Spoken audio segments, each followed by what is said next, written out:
I'm really far away. Wait, I can go even further away. Hello? Hello, can you hear me? Hello? Hi. Help me. I'm in the trees. When the trees start speaking Ruadh. And then I rapidly approach at lightning speed.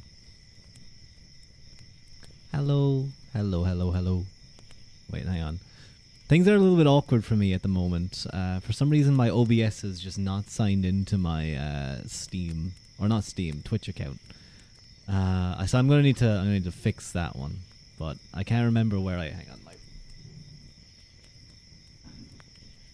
my tracking phone was not having the best of times for a moment. But welcome in, everyone. Welcome in. How y'all doing? Hello, D. How's my favorite angel girl doing? Sneaking through the trees. Yeah. Did you guys know that it's one of the trials of a Fianna to become a member of the Fianna was you had to run through a forest without breaking a single twig. So I can be very light of foot. I could be sneaking and you guys wouldn't hear me. As long as there's twigs around, I think I'm safe. But how are you guys? You're so ready for ads.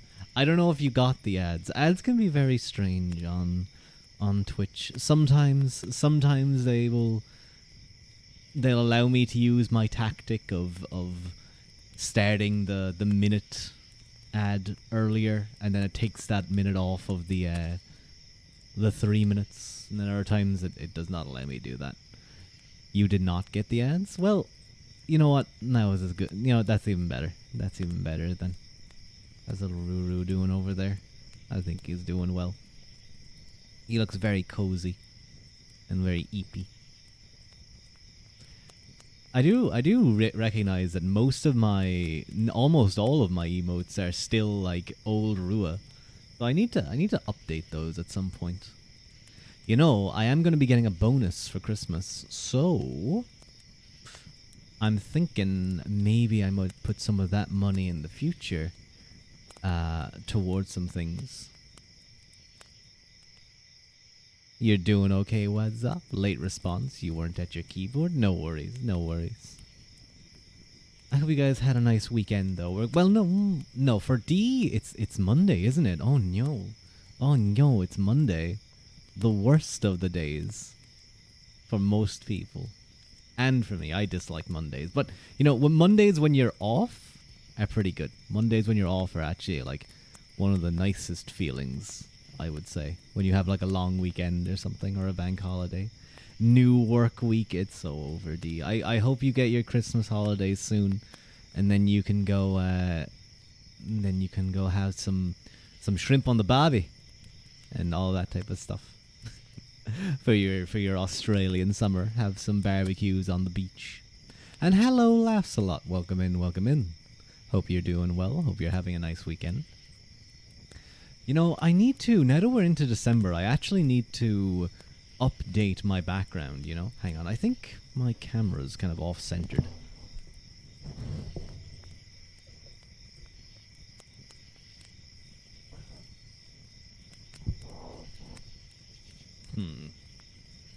Oh, there we go. I think that's better. I was kind of like turned around in a weird way. I wasn't very happy with it. Mondays off feel amazing, but they really throw you out of whack. They make you feel like Tuesdays is Monday. Yeah, no, I know what you mean. I know what you mean. Often, like, you get back on Tuesday. The thing is, though, is, like, D is Australian? Yep, D is an Aussie girl. D is an Aussie girl. Originally from Korea. Well, oh no, I don't know if you came to... No, I think you grew up in Australia, didn't you? I assume so. But you're Korean by nationality. Or by ethnicity? Yeah, ethnicity. You need to readjust how you read every message. Is it... You need to... Hang on, wait, no, how do I... You need to read all your messages like this. All her messages like this from now on. So yeah, well, this is comforting for D. This is being very accommodating for D right now. This allows her. No, no, no. The legs. No, don't stare at my legs. Look at that scare on the side. Isn't that cool? Isn't that cool by my mom? I think it's pretty cool. Finally, content catered to you. I know, I know. It must be so hard watching me always being upside down. Now I'm actually the right way up for you. It must be so difficult. Unless you hung your computer upside down so that it kind of works. The skirt stays up. Disappointing. Yeah, I don't have that. I don't have that tracking capability. I didn't have that as my rigging. That would be pretty mad though. Like if you had rigging so that like if you had like a cloak like this and you do this, it falls down. Like you could probably do it as like a toggle or something, but you know if you just had that as something that could happen. Obviously that would require, I don't even know, could you do that, D? Is that a thing you can do? You hang like a bat, all the blood pooled to your head. I see, I see. Yeah. Yes, you can. Ooh, so you can almost act like gravity. That's kind of cool. I didn't like. That's really cool. That's really cool. I imagine though that's like super. I wouldn't say niche, but like you know, adding that level of movement to a model is kind of like high level, I suppose. It would be very annoying, but yes, yeah. No, I'm not surprised. What if I went sideways? Who am I even catering to here? Wait, I'm not even visible. There we go. There's my... I'm like a moth. I don't know, something about the shape. When I'm like this, it gives me moth vibes. But I'm one of the pretty moths, though. I'm one of the pretty moths. Wait, no. Hang on, wait. I'm going to go the other way, because little Ruru is getting a... If he opens his eyes, it's not very good. People in the equator... are ecstatic right now.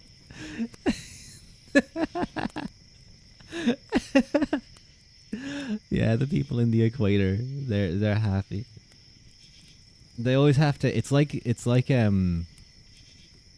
remember I watched a video of Minecraft where like he had a mod that allowed him to change the direction of gravity, and he had one that was like going left to right and right to left, and like he constantly had to jump onto trees and stuff to stop him just flying away. It was really funny. This is how I imagine they probably have to like I feel like people in the equator have to stand on trees and carry around dirt blocks to stop them going flying away above the ground. You love that mod? Yeah, you know the video I'm talking about then maybe. Not enough legs. I feel like there's enough legs showing. I feel like if I showed any more legs... No, I feel like I could probably get away with showing a teensy bit more, but I feel like if it was raised just a bit higher on the sides, it would probably be getting into dangerous territory with Twitch's thing. Now let me get the blood back to my head. Wait, there we go. I'm back to normal.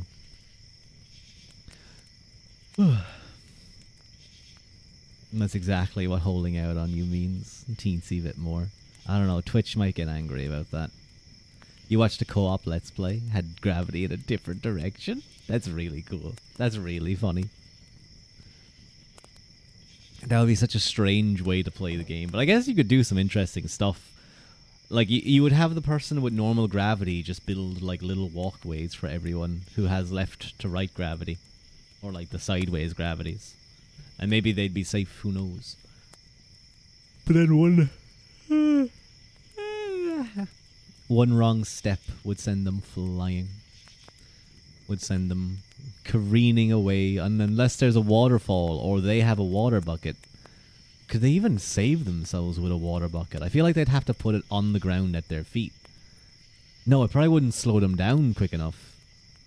Yeah, I think they'd just die unless they hit a really deep ocean or something. Man, I haven't played Minecraft in so long. Like, before even when Mojang was still owned by Notch and all of them. You're playing Minecraft right now? Good game. Yeah, I mean it's a pretty decent game. I've heard it's an okay game. You know, it's an up and coming indie game, but it's getting there. It's getting there. They're adding an animal every like 3 months, and people would like kill each other because they felt like they voted for the wrong animals. Man, I remember he played Minecraft once. I mean, yeah, it was for like a year. I think I played it, but I was never like the most creative child. By child, I mean 1800-year-old man. um, I think I made a restaurant once in a server. I made a little restaurant, and I was very happy with myself. It was very simple, though. It wasn't very impressive. It did have big open windows, though. That took a while, making all that sand. And then you see people making like the Notre Dame in Minecraft. It's like, okay, you guys, that's pretty cool. One of my favorite videos that I watched, just from the level of dedication, was probably the collecting every armor trim on every piece of armor. That was maddening, just to see them go through all of that. The level of dedication for that. Big yawn. Yeah, I don't know what's going on with me recently. I've been yawning a lot. I think it could be that maybe I'm not breathing when I'm like talking to you guys, and like I'm not breathing properly. So I just keep talking until I'm out of breath, and then eventually I go.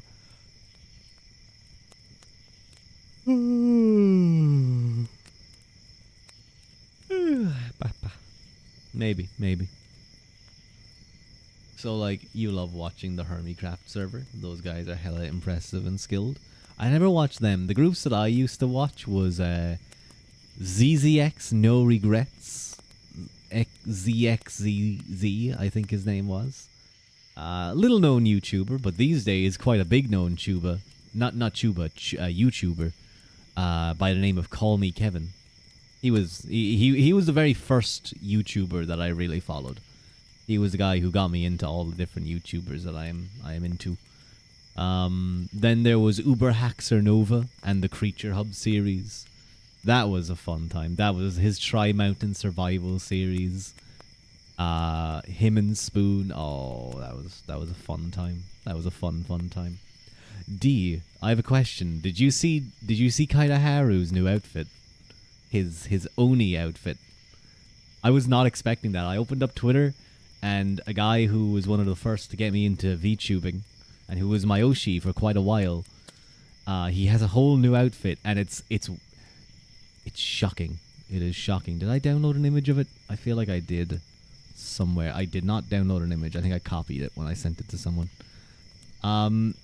It's not weird. It's just very strange on him. But I will say he is embracing the braid. The braid. Long hair. Yes. Long hair. I really love the hair. It's so nice. It's really, really nice. I love it with the blue eyes. Like the red eyes and the horns. Yeah. Like I get why people like it, but just the normal face, the normal eyes. I'd probably be mainly a fan of that. Let me download some images of him, and then I'll get the full outfit, and we can admire him. But yeah, I opened up Twitter and I saw him. I was like, "What? Who are you? And what have you done? What have you done to my Kaida?" So wait, hang on. I have to drag both of these. Whoa! Sudden Kaida in your faces. So you had Kaida Haru. Very like this is such a departure from his usual stuff. The red in general, because his colors are no stop. Wait, who is this? Who dare poke me? No. Fox. Damn you. You got me. Damn you. I need to get my wait, hang on. I can at least get the dock up so I can see what's happening in chat. You did, damn you. How dare you. But we're just talking about Kaida Haru, one of my old Oshis. Because his colors are usually blue, like very light blue, very lovely type of blue, like the blue of his eyes. Did he influence me much? He did actually influence me in the way. He was the one who I kind of based the book on, having the book like this. But the hair is really nice. He has some really lovely hairstyles, I have to say. He has some of my favorite hairstyles for a Chuba. But he has a braid. Look, wait. Let's zoom in. He has a braid like me. I bet he saw me and he was like, "Oh, I gotta be like Ruadh. I gotta be like Ruadh. Look," and he copied my braid. Although I really like what he did. He has like this ribbon down here, and then like the ribbon continues. It's very nice. It feels like you're looking at Kaida Haru's cousin. It does, doesn't it? It's weird. Like it's Kaida, but it's not. I feel like I'm looking at an alternate universe, Kaida. Like, this seems more like something Nagao. Wait, no, is it Nagao? Yes, Nagao. Nagao would wear, rather than Kaida. There's a dissonance in your brain. It's all the red. It looks strange on him. Where's the blue? Other than his eyes, where's the blue? But now if you have Nagao, Kaida... Well, actually, no, Kaida already had a long-haired version, but... I mean, you can just have them all have long hair. Long-haired Vals. We love it. We love long-haired Vals. He looks pretty. He does look very pretty. Very, very pretty. I was only talking to my mama recently about getting new hairstyles myself. So, you're a big fan of long hair. Aren't we all? Don't we all love long hair? It's the best. It's the best. I mean, the prettiest of all VTubers, Genzuki Tojiro, has the long hair too. So, you know, it's just the correct opinion to be a fan of long hair. Like, I had shorter hair for a while, but look, it sways. It sways. And the most beautiful shade of purple. Yes, it is purple. Exactly. It's not blue. He claims it's blue. It is purple. It is purple, Genzuki. What's that man talking about? Blue. No. And I don't care if you put it into a color picker and it also calls it blue. It is purple. He is purple. He smells like Okay, no, hang on. Never mind. Oh, my cloak is gone. Oh, no. Well, you know what? I'm by the fire. It's kind of warm anyway. So, you guys can admire things, I suppose. You get more of a full view of the front. Some people may like that. Long hair on men and short hair on women is just... Short hair can be very nice on women. Mm-hmm, mm-hmm. Some it doesn't fit. Some people it doesn't, and then some like it's like anyone, you know. Certain features look better on certain faces, certain body types. They just kind of gravitate more. Well, not gravitate, but you know, just suits their look better. But yeah. I want a depends on face shape. Mm-hmm, mm-hmm. I feel like generally you'd probably want. I'm going to say like a Russian type face, if that makes sense, for kind of shorter hair. And obviously it depends on the short hairstyle too. Because you can have different short hairs. You can have like a bob cut. And then that's like a very Russian-y thing, I guess. A wolf cut. I don't know what a wolf cut is. I'm sorry. Your straight hair just doesn't allow it. Is a wolf cut where you have a big... I don't know what a wolf cut would be. Short hair is high maintenance. Is it? Wait, what? Huh? Oh, is it like I guess your hair... I guess, women's hair probably grows way faster than guys, doesn't it? Is just a shag cut? Okay, now hang on a second here. Shag means something completely different here in Ireland. So I'm going to need lots of layers. Let me look it up. Wolf cut. Oh, I see. I see. That is a very pretty cut. A shag cut. And yes, shag means to you would shag someone. That you guys can guess what that might mean. That's very pretty, very very pretty. But I didn't know. Say so. No, I have to explain that I don't understand what that term means. S for say so. E for Wait, let me look up a thesaurus. Words beginning with E that stand for sweet.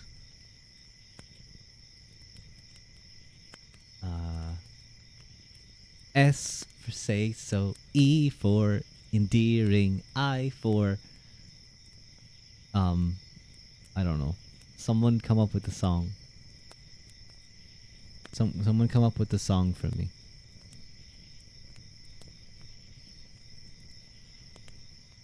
What song am I thinking about?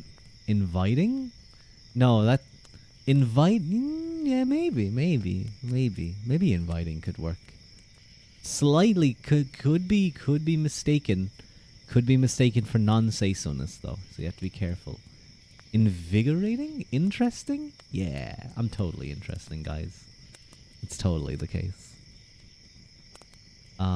S for sweet, and then O for I don't know. I'm not a creative person. I said earlier.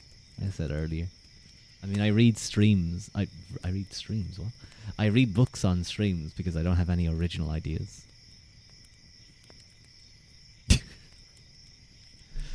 I had a bad idea for a joke earlier this morning when I woke up. Original is an old word. That's true. A bad idea for a joke. I'm not even going to explain it because I might do it, but it could be funny. But it's a little doing a handstand.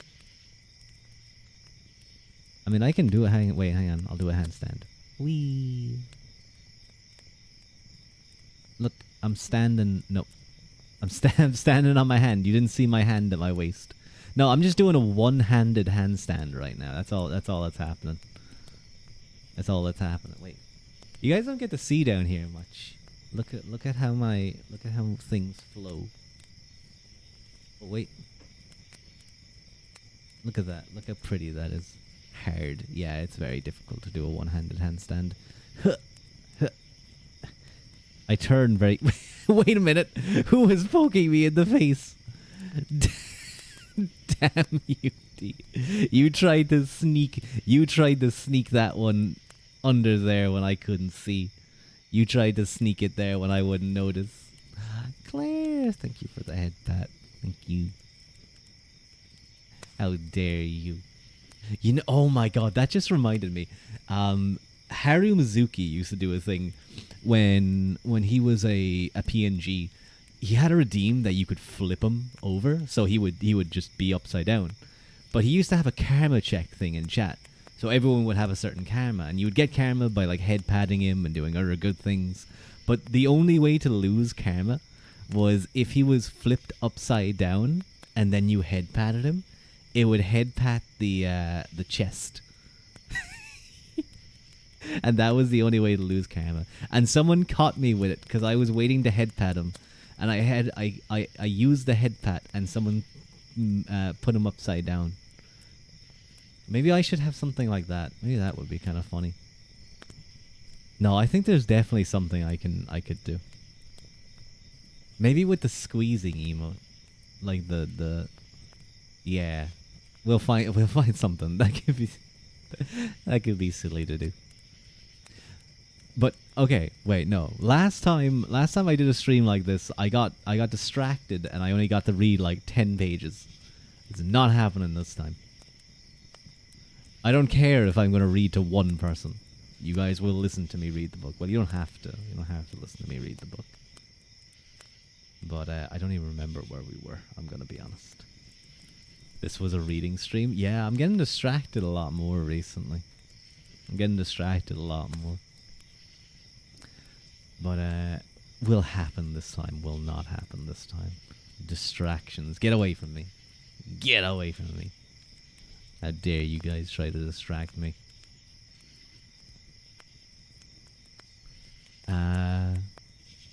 How's it going, she? I don't know what I was gonna say. Oh no, yeah, I did the video for Professor Bloom's choir thing, so now I need to do the audio. But I did I did like half of I did like half the song. I just wasn't happy how I was sounding. It sounds off, so maybe I need to do a call with him and be like, hey, can you give me like the like pitching? Even if I got like the starting pitches, I think that would be better.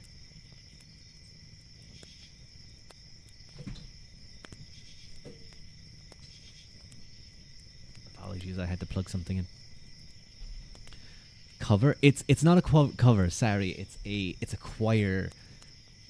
I guess it is a cover. It's a choir cover. So it's a thing done by this guy called Professor Bloom, who is a singing teacher, who has been part of the barbershop quartet society in America. He is a very good singer, and he is a musician. Basically, he is very, very good at that type of stuff.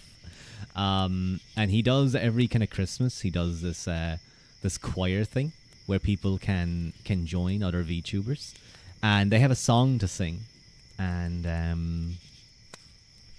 we record a video of us singing the song, and then the audio, and we send it off to him, and him and another guy called Bassbug does he's the one who does all the VTuber sing song stuff.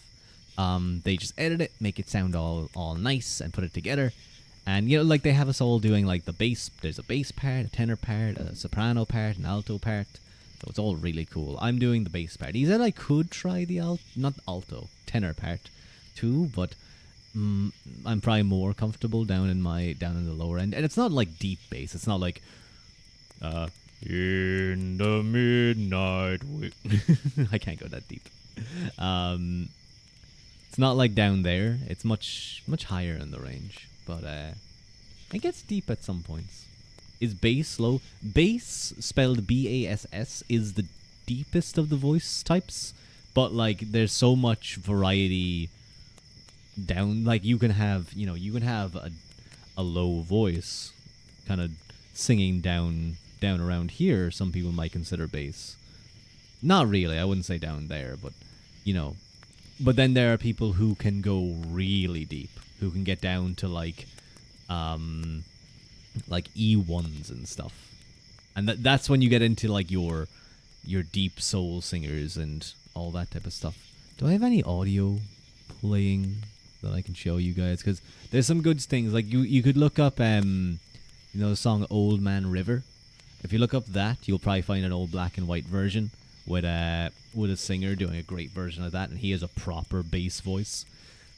Old man river, that old man river, he don't say nothing, but he keeps on trucking. Trucking. No, he's a rower. He rows.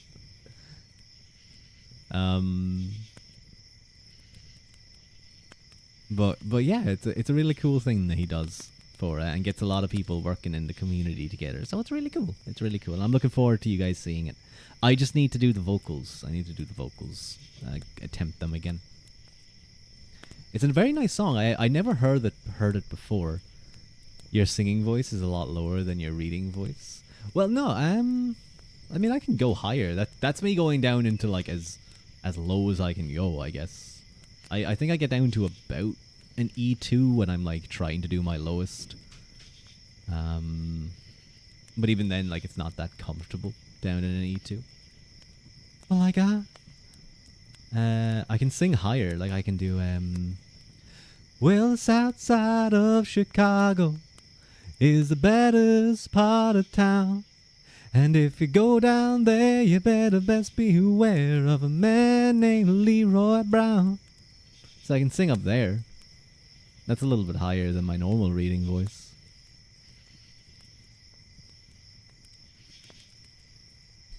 So yeah, it just kind of depends on. But like I will go into my head voice kind of higher up at a certain point. When you start to talk like Mickey Mouse.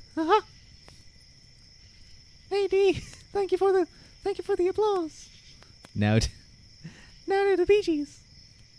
Rua's head voice. It's kind of high. Hey Goofy. I'm talking to you, chat. You guys are goofy. Well, yeah. It's fun. Not voice singing, but singing is fun. But I think it's time to get into the title of this stream, because otherwise I will never finish this book on stream.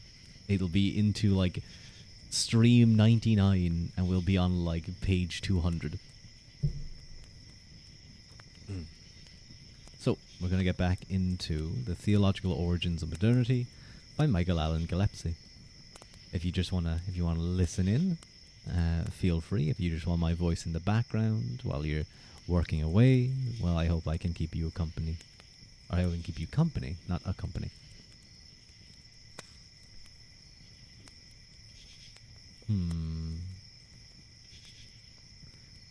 Now I had it folded. Where did I finish here?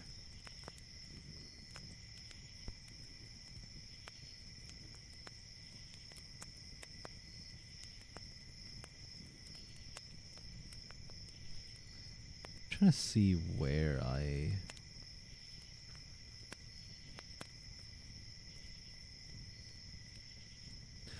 Okay, I think I see. Yeah, I think it was here. So you're talking about humanism and kind of going beyond Petrarch into those who came after him and kind of the development of humanism, bordering onto a sort of Pelagianism within Christianity, and how that eventually leads to later humanism, kind of divorced from such things. And you can really see that type of humanism in Nietzsche.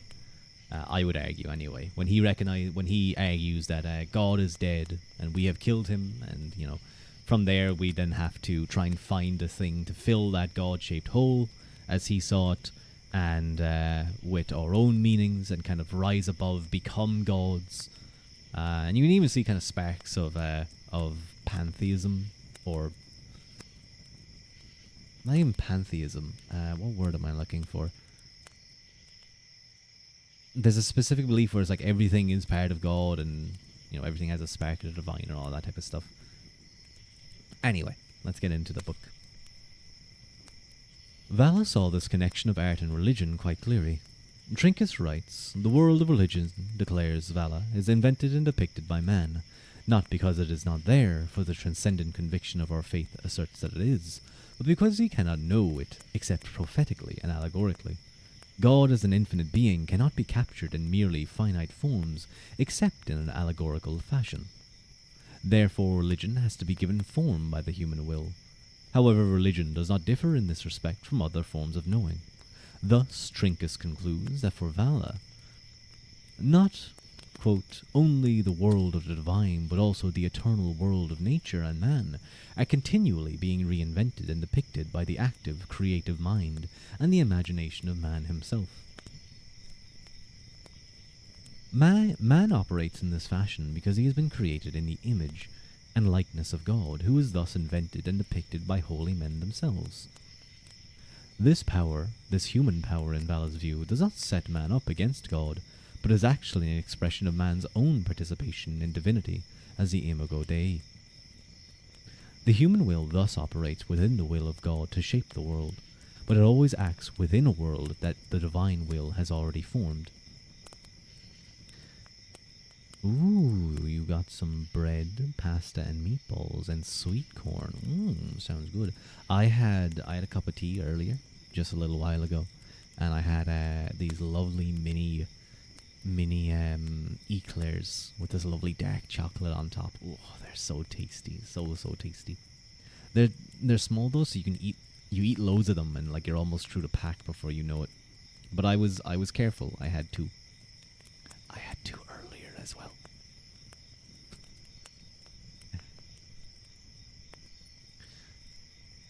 How these two wills can coexist, however, is puzzling. Valla was mystified by this question. In his work on the free will, for example, he admits that humans can understand how free will can be compatible with divine foreknowledge. While he was convinced that it was, he could only speculate about how it could be the case, suggesting at times that God's will works through the human will, a notion that Luther later developed much more explicitly, albeit in a completely mysterious way that seemed to entangle him simultaneously in both Pelagianism and Manichaeanism. In assigning such a role to human will, Valla drew on the syncretic Neoplatonism of the late Roman Empire.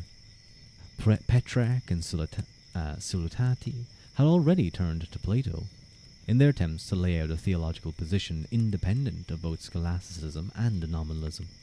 This turn was legitimated in their mind by Augustine's avowed Platonism. Thinkers of the 14th and early 15th centuries, however, had only limited access to the works of the Platonists. Augustine himself was known almost exclusively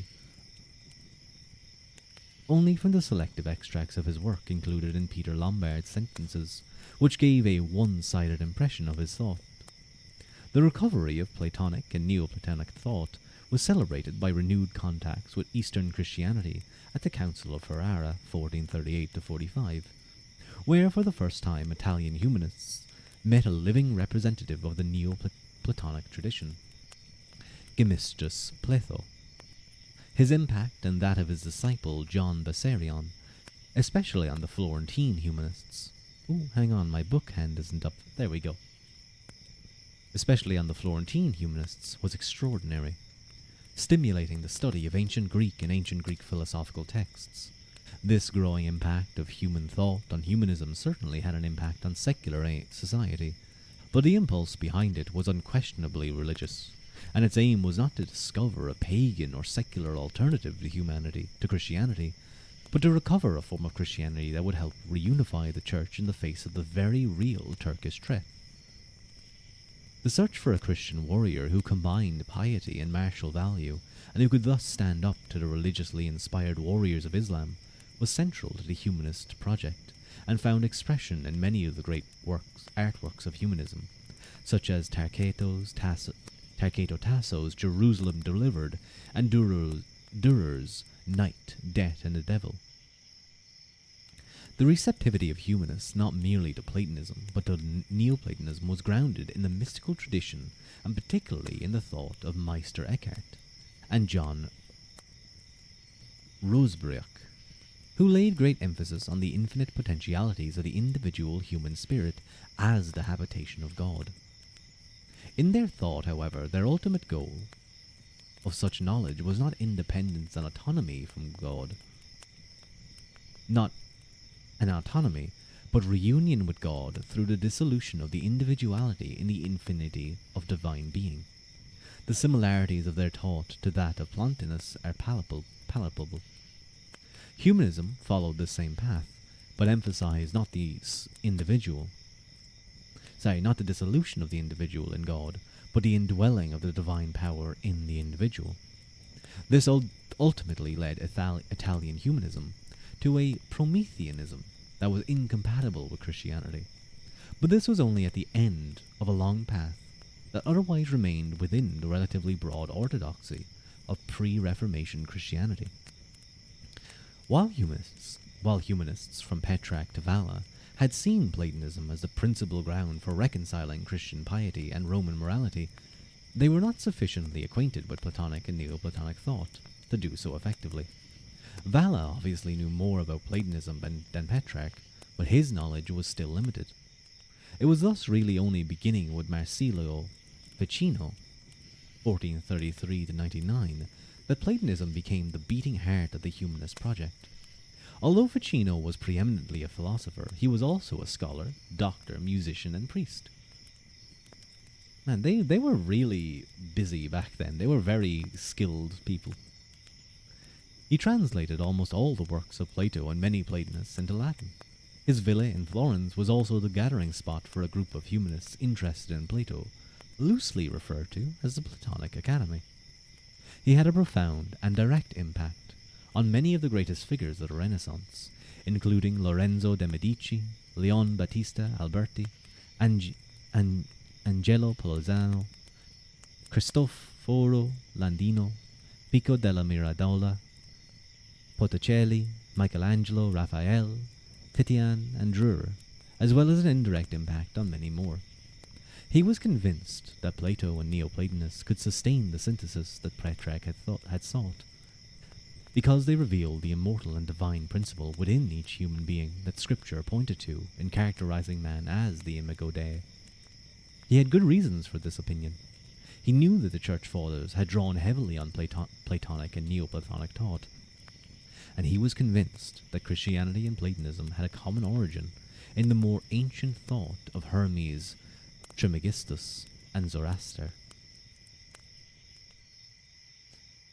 While contemporary scholars agree that Neoplatonism had a profound impact on early Christianity, and even recognize that Greek and Judeo-Christian thought are indebted to Zoroastrian thought in some ways, they reject the idea of a literal Hermetic tradition as the common origin of both. For more than 200 years, however, the belief in such a common origin was widespread and played a central role in the self-understanding of Christianity, and, as we shall see, in the formation of modern thought. Indeed, unless one recognizes the importance of this Hermetic tradition, it is very difficult to make sense of the origins of modernity.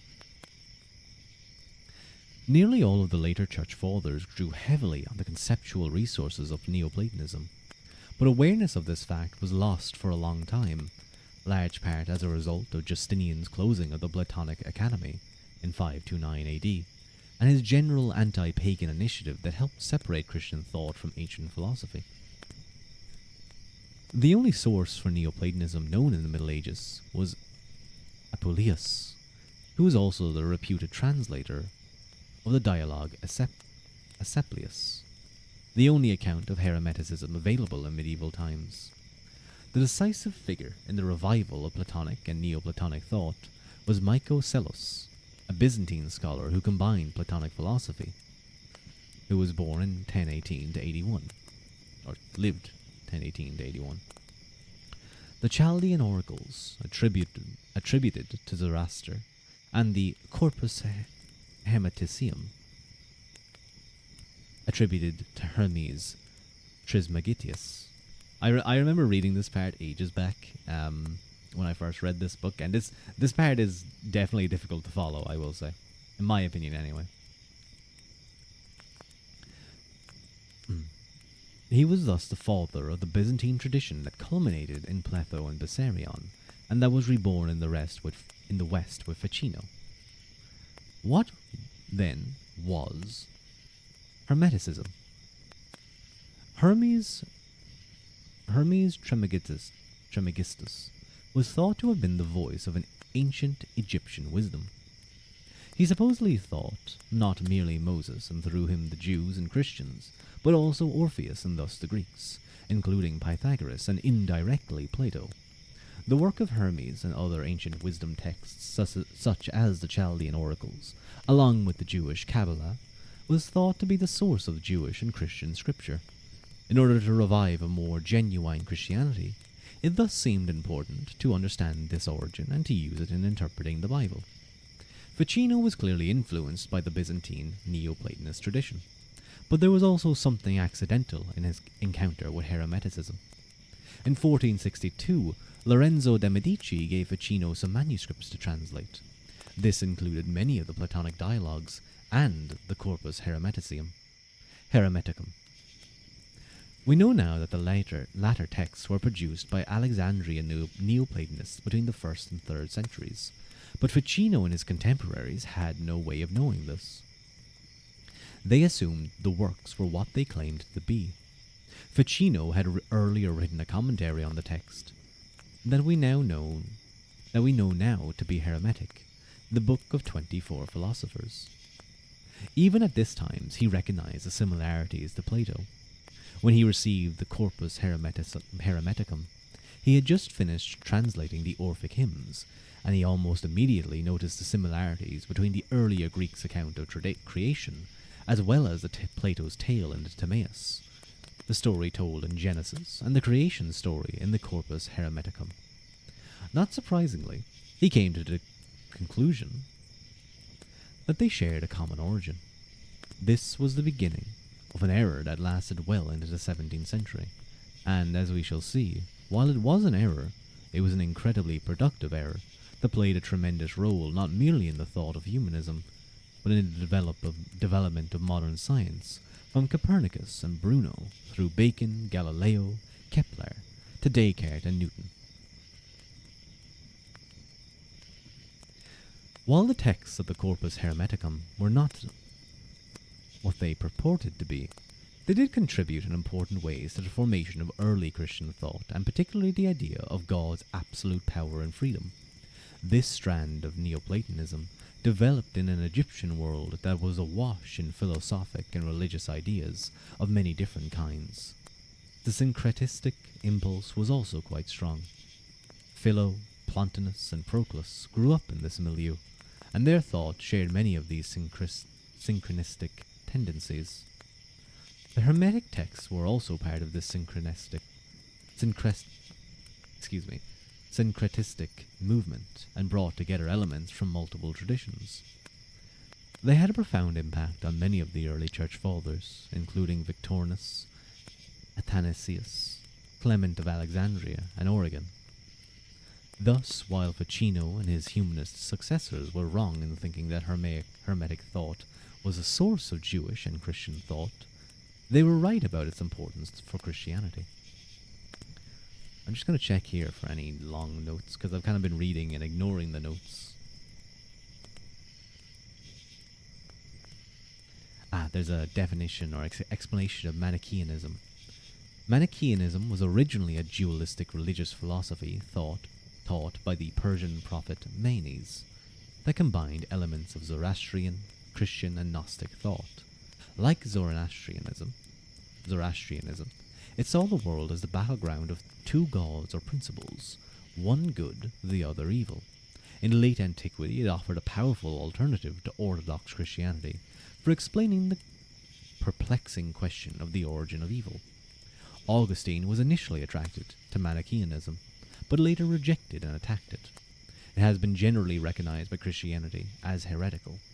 In modern times, it has come to define anyone who sees the world in black and white terms as fundamental and irreconcilable struggle of good and evil. There's a note here. Since the end of the Crusades in 1291, Islam had surged onto the offensive. In the early 14th century, while still recovering from the devastation of the Black Death, Christendom was divided and under assault. The Moors continued the fight against the Christians in Spain, and the Turks had almost overrun all of eastern Rome, the Byzantine Empire. Except for Constantinople, which itself fell in 1453. Moreover, until 1453, England and France were still locked in the 100 Years' War. Italy and Germany were also at odds. There's a note here. Augustine argued against the academics that Plotinus thought was a revival of the true Platonism that had been submerged in the skepticism of the later academy. This interpretation, which is questionable at best, was taken as a statement of fact by almost all humanists. What note are we on? There's a few more. Later in life, Ficino condemned the magical elements in Hermes and put him after Zoroaster as the source of Greek and Christian thought. He never abandoned the theological Hermes. And then another one. It was not until 1614 that Hermetic thought was shown to have a Christian rather than Mosaic and Egyptian origin. On the importance of Hermetic thought for the origin of modern science, there's a book here. Francis Yates, argued in this work and elsewhere that modern science has to be understood against the background of the Hermetic, alchemical, and Rosicrucian traditions. I don't know what that means. Other works, such as Walter Pagel, Alan Dubis. Okay, it's just a long list of notes. Of references, I suppose. While the texts of the Corpus Hermeticum were not what they purported to be, they did contribute. Oh no, wait, I read this. As a result of his works on these texts, Ficino became convinced that humanism could recover a more practical and muscular Christianity if it viewed Scripture through a Platonic lens. Moreover, such a Platonic Christianity could serve as an alternative to scholasticism. In articulating this vision, he drew not merely on Plato but on Augustine. although more on Augustine's earlier anti-Manichaean thought that attributed more importance to human will, free will, than his later anti-Pelagian works that called such a free will into question.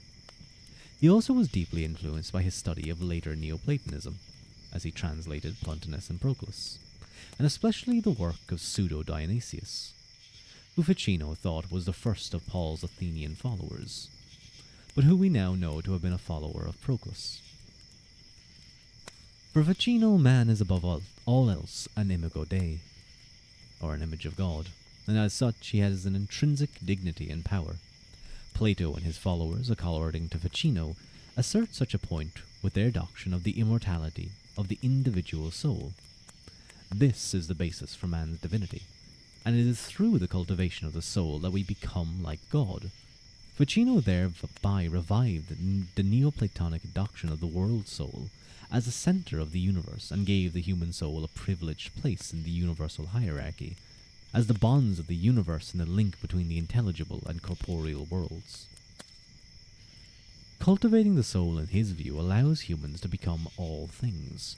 Ficino even believed that man could create the heavens and what is in them himself, if he could obtain the tools and the heavenly material. Since he cannot, however, he must content himself with recreating this world mimetically, through the use of his skills and his imagination. At the core of Ficino's theology was a vision of God that was at odds with that of scholasticism, but in continuity with the God of his humanist predecessors. This God was a God of will, not of reason, modelled not on Aristotle's prime mover, but Plato's artificer.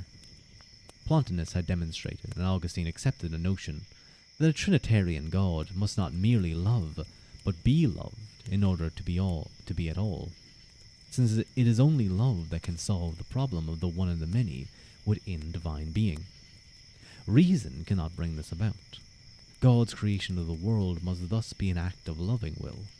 Moreover, if God is essentially love, then all of his creatures and human beings as well must be governed and guided by love. Such a view of love, however, is precisely the view that Ficino discovered in Plato's Symposium, that he described in great detail first in On Pleasure in 1457, and then more fully in On Love in 1466, which has rightly been called the most important literary work of the Renaissance. While Ficino accepted the ontological individualism posited by nominalism, he saw all individual beings filled with and united by sparks of divine love. Motivated by love, they are naturally attracted to the good, and thus to God. He thus asserted that behaviors based on instinct and natural passions, including sexual desires, draw humans towards the divine. Nature was itself thus a form of grace that Ficino concluded leads humans towards the good, and thus the God. This vision was further spelled out in his The Christian Religion, the first work ever published on the topic, and in his Platonic Theology, or in his Platonic Theology or the Immortality of Souls, which brought together the pagan and Christian strands of his thought. I'm going to check the notes for any interesting things very quickly.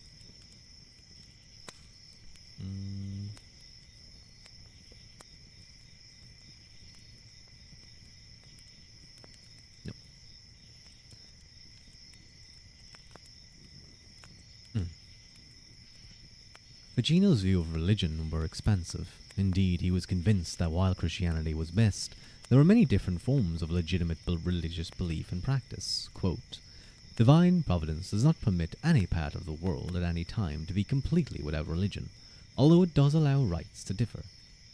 Wait, no, he's Italian, so I should be like Megino, another VTuber, who has a really deep voice. I bet he has a really deep bass singing voice. Am I gonna pretend? No, I'll do a stereotypical. Oh, wait, what? All I can think of is either like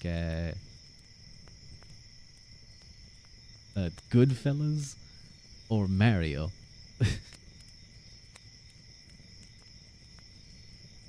Yeah. Well,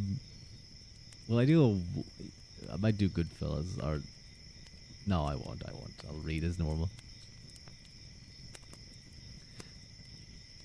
It's a me, a Mario. Divine providence does not permit any part of the world at any time to be completely without religion. No, what is that accent? Ew. Although it does allow rights to differ, God prefers to be worshipped in any manner, however unwittingly, than not to be worshipped at all, but at all through pride. While Ficino's Christianity is thus obviously influenced by Neoplatonic, Gnostic, and Hermetic sources, it is not anti-Christian. Central to his thought and to the Christian humanist enterprise generally was the notion that nature is a form of grace. This idea is so important because it provides a foundation for the reconciliation of divine and human will. If nature is ordained by God so that humans naturally are attracted to the good, then humans can freely exercise their will in a manner that is harmonious with divine will.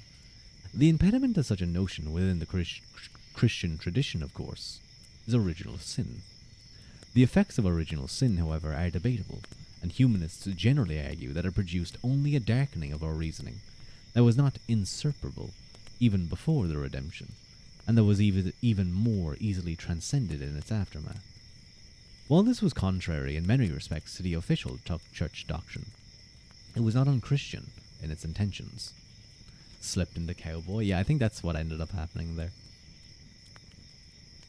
While Neoplatonism in this way provided a means of harmonizing humanist individualism with divine omnipotence, it came very near to Pelagianism in doing so, and in some instances stepped over the line. This was certainly true of Ficino's student, Giovanni Pico della Mirandola, who pushed the humanist project to its limits and carried in many respects beyond where Christianity could go. Pico was originally trained in the scholastic tradition. He also studied with the Jewish Averroists Elia del Medigo and learned Hebrew and Arabic in Perugia, after developing a deep interest in the Kabbalah. Through Ficino, he came in contact with many other non-Christian sources, and like him used them in his efforts to shape a Christianity that could accommodate his spirituality he believed was essential to human thriving. Building on Ficino's arguments in the Christian religion, Pico asserted in his Oration on the Dignity of Man that humans were self-creating beings, who could choose their own natures. This power for Pico is not intrinsic to human beings, but is a divine gift.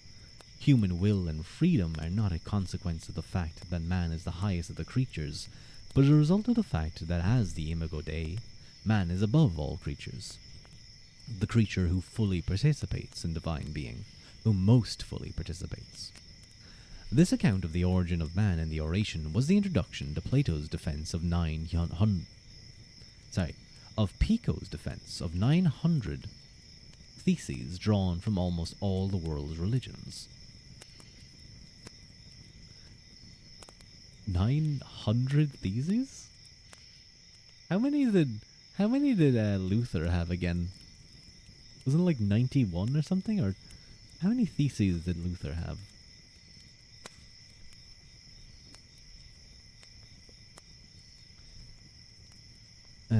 Did Martin Luther have? 95. That was it, 95. I knew it was in the 90s.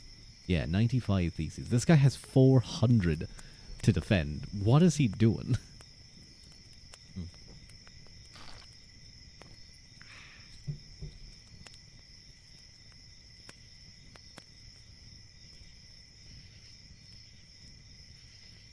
You know what? Fair enough. Pico's goal was to make human beings recognize their special dignity and the power of their free will, which, following Ficino, he believed was akin to that of God himself.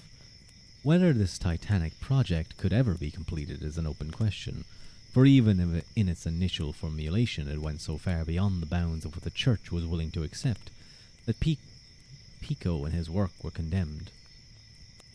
However, he did not abandon his efforts to formulate a comprehensive account of all knowledge. Pico was convinced that truth was universal and that all philosophies and religions had a part in it. In his later work, Heptalpus, he argued that in the addition to the hierarchy of angelic, celestial, elementary worlds, there is a fourth world constituted by man himself. In this work, too, he tried to show that the creation story in Genesis was in accord with the Greek view of nature. In his last work of Being and Unity, he even argued that Plato and Aristotle, thought by most of his contemporaries to be diametrically opposed, were essentially in agreement. Well, he's kind of right. They are in agreement of many things. They're really in the same project, ultimately. But I guess they do have things that do distinguish them, of course.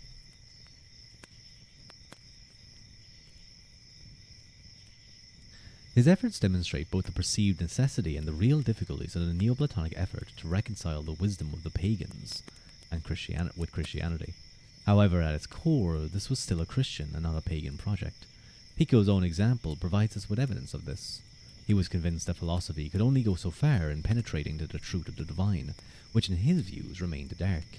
Thus, while philosophy could take man a long way, it was always necessary at some point to rely on religion. In his own case, when it proved impossible to achieve the reconciliation of pagan sources in Christianity, he chose to follow a more fundamentalist notion of Christianity, under the influence of Savonarola. At its most extreme, on the verge of a Promethean rejection of God, humanism thus seemed to step back from the brink.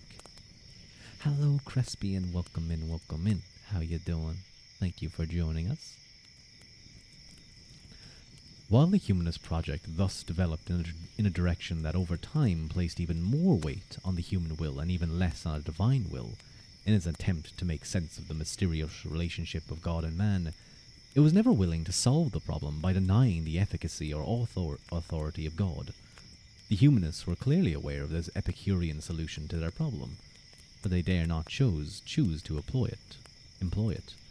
Many have argued that the humanists were not actually religious, but only feigned belief, in order to avoid being burned at the stake as heretics. However, a careful consideration of the lives of most humanists make it clear that very few could be plausibly considered atheists during this period. The humanist project, at its extreme in the thought of Plato, elevates man to a quasi-divine status, but it does not thereby reject God. Indeed, the justification for the elevation of man over other beings is not his own intrinsic excellence or power, but his status as the imago Dei. The debate within humanism about the nature and relationship of God and man recapitulates in a certain sense the Christian debate between the Arians and the Trinitarians about the relationship of the Father and the Son within the Trinity. For humanism, this becomes the question whether man is better understood as one of the creatures, more akin to God himself. The answer to this question, however, depends not merely on how one conceives of man, but also as how one conceives of God. If man is merely a creature, an examination of human nature can tell us nothing about God. But if he is God-like, then we can come to understand God and his commandments not merely through Scripture, but through an examination of ourselves. Under such circumstances, ancient philosophy, which offers such profound insights into the human soul, can assist us not just in understanding the world, but also in understanding God. While this might seem un-Christian to some, it was authorized for the humanists by Augustine's own example. The problem that humanism increasingly had to face, however, was prefigured in Pico. Humanist scholarship was rapidly discovering and popularizing texts from many different traditions. Confronting this mass of new and often contradictory material, the humanist fate that truth was won became increasingly difficult to sustain. Making sense of the 900 theses in Pico's conclusions was a Herculean task even in theory, an impossible one in practice. The notion of universal wisdom thus began to fade. Pico attributed to man a quasi-divine capacity for self-making, and many humanists sought to make themselves into such Renaissance men, striving for glory and a kind of undying fame in politics, literature, and the arts. However, for the humanists, as Machiavelli made clear, even the greatest individuals cannot always succeed.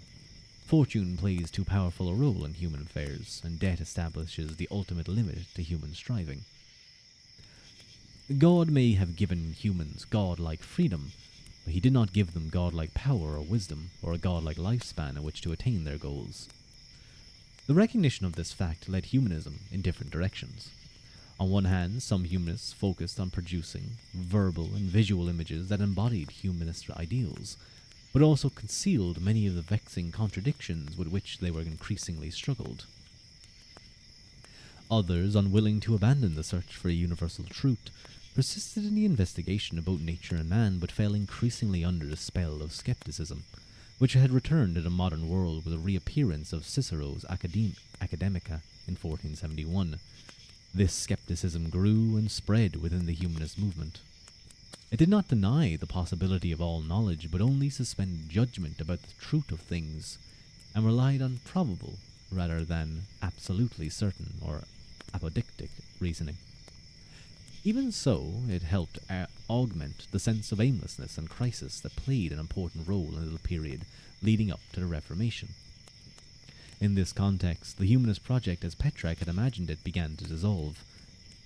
3 different paths presented themselves, corresponding to the 3 different elements that Petrarch had emphasized in his late thought.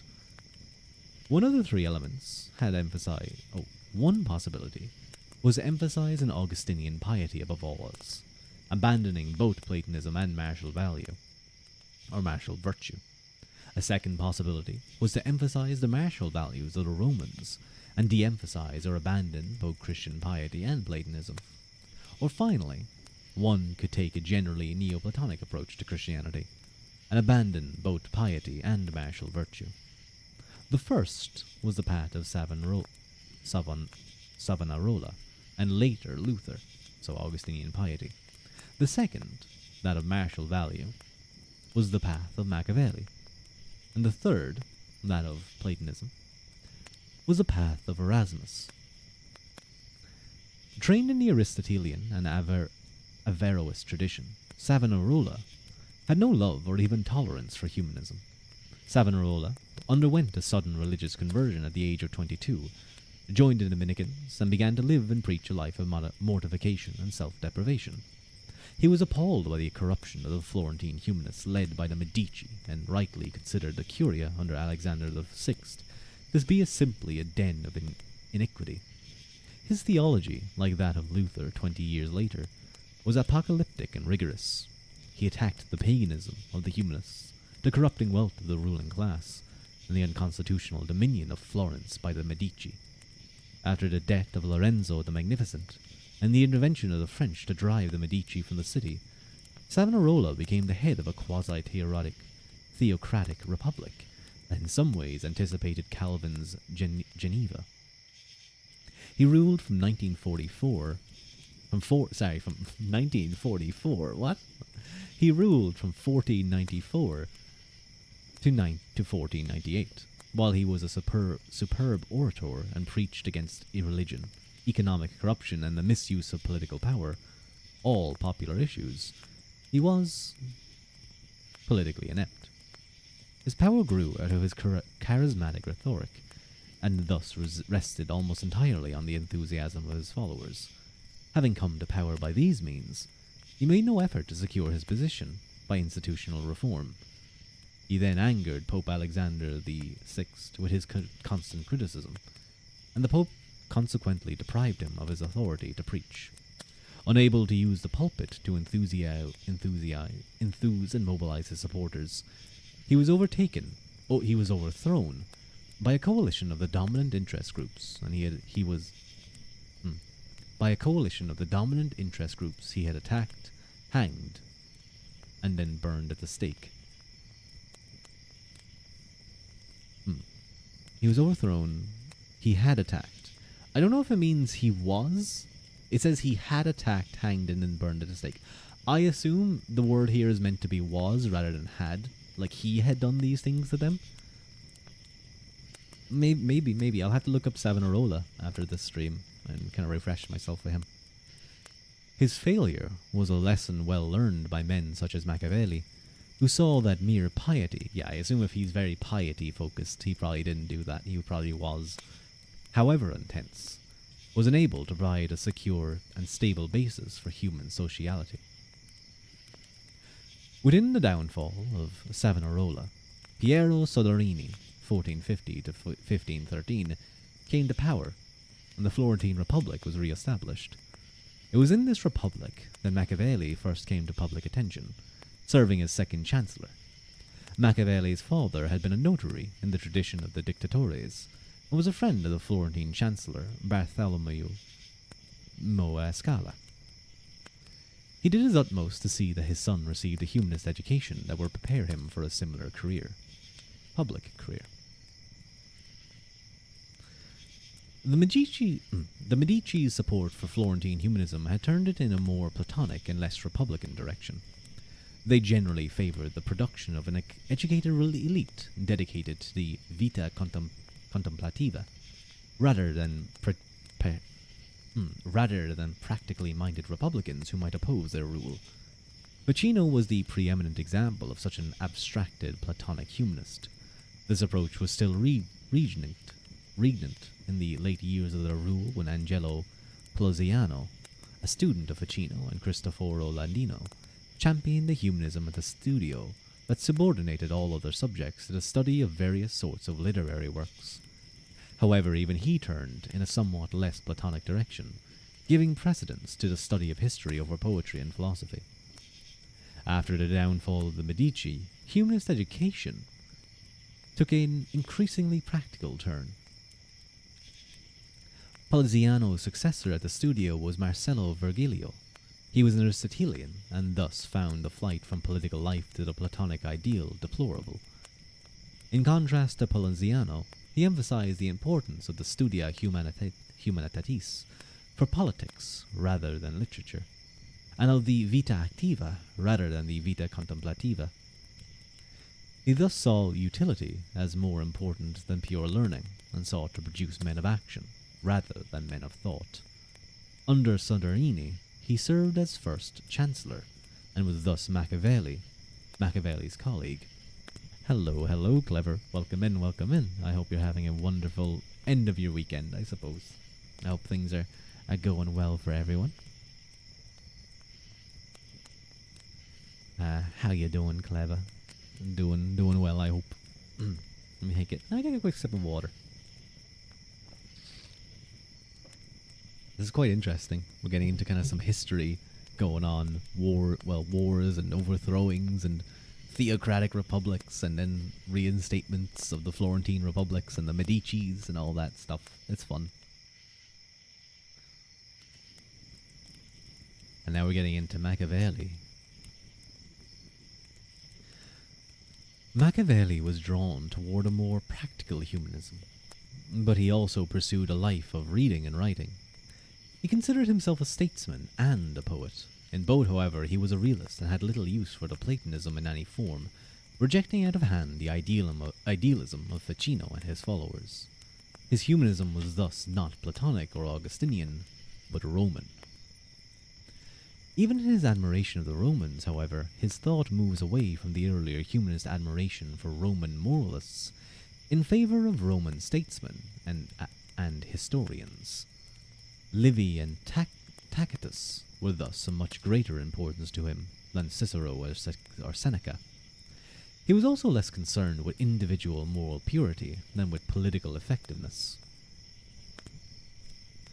While Petrarch elevated a morally virtuous Scipio above a clever but immoral Hannibal, Machiavelli clearly preferred the latter, although he recognized that the successful prince must appear to be the former. His attitude towards religion was complex. The failure of Savonarola convinced him that mere piety could not provide an effective foundation for social life. He also recognized that the corruption of the church was widespread and deeply entrenched. He was thus anti-clerical, although not as anti-clerical as his friend Guicciardini. He attended Mass now and then, but never displayed real zeal for any form of religion. Contrary to what we are prone to believe today, he was almost certainly not an atheist, although like many of his fellow humanists, his religious beliefs were hardly orthodox by earlier or later standards. While he apparently believed that God had created the world about 40 to 50,000 years ago, he was more interested in the creation or organization of human society, which in his mind was clearly not a divine institution. He argued that God gave human beings free choice and did not interfere with human affairs. The success or failure of human society thus rests solely on man. Prayer and religious rituals can do nothing to improve life on earth and nothing to improve our chance of salvation. God judges us according to what we do with our freedom. We are thus saved or damned on the basis of our accomplishments. This position is certainly Pelagian, and thus by our standards heterodox, although such Pelagian notions were not thought to be widely unorthodox at the time. Machiavelli, however, is almost more authentically Pelagian than many of his fellow humanists, because, like Pelagius, he imagines that God had a particular preference not merely for virtue, but for superhuman virtue. In Machiavelli's view, the truly virtuous men are not the saints or the martyrs, but those who found states and give them their laws. Like Cicero, he suggests that these founders achieve apotheosis. God loves and exalts them because they produce the highest good. I'm sure there's some interesting notes here. As a note, the deification of man is perhaps even clearer in Giordano Bruno's late 16th century work Delegi Eroci Furore. For Bruno, we must, in godlike fashion, seek to penetrate to the true essence of the infinite universe and draw it into ourselves. This, in his view, is the basis not only for our dominion of nature, but for the transfiguration of man into God.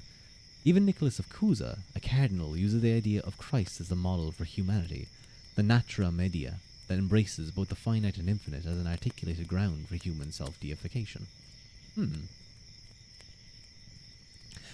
There's a note here about the skepticism that was mentioned. The skepticism of the pre-Reformation period was academic skepticism, and not the more radical Pyrrhonian skepticism that became dominant after the publication of the work of Sextus Empiricus in 1562. This late 15th century skeptical crisis also led to a 16th and 17th century revival of interest in the thought of Aquinas, although in Aquinas who was understood in a more nominalist manner. Did you ever understand Aquinas in nominalist terms? Back to the book. For Machiavelli, what is most pleasing to God is thus not spiritual or pastoral work, but statesmanship at the highest level. As De Grazia puts it, what Niccolo believes in, or would like to be true, or what runs up in his writings as expressions of beliefs or attempts to convince himself or convert others, is a new or reformed redemptive system, a true religion in which the master deity is God. The saints on earth are few, poor, and honest. The beloved of God are makers of saints. In deed and in writing, great legislators, founders of religion, warriors and saviors of country who, their entering and exiting, evil divinely comprehended, go post-mortem by God's immediate and final judgment directly to the dwelling place of heroes. Machiavelli imagines that God recognizes that princes must commit evil in order to establish and maintain a well-regulated state, the highest earthly good for Niccolo Machiavelli. God therefore must recognize the essential goodness of the prince. Despite the evil the good the prince does, he thus does not burn in hell and is in fact welcomed into heaven. Machiavelli's humanism is thus Christian in the broadest sense of the term, but it is a Christianity that is subordinated to the very human need of this world. In his depiction of such legislators, Machiavelli portrays them as self-making Promethean figures, drawing heavily on Pico, who he greatly admired. In his view, they exist in a certain sense outside of ordinary human society, and develop an independence and resourcefulness that sets them apart from other human beings. Their utter self-reliance better equips them to deal with the exigencies of life and consequently the exigencies of politics. Such independence is manifest in Machiavelli's four great examples of successful founders: Moses, Cyrus, Theseus, and Romulus. All of them were fatherless children. And thank you.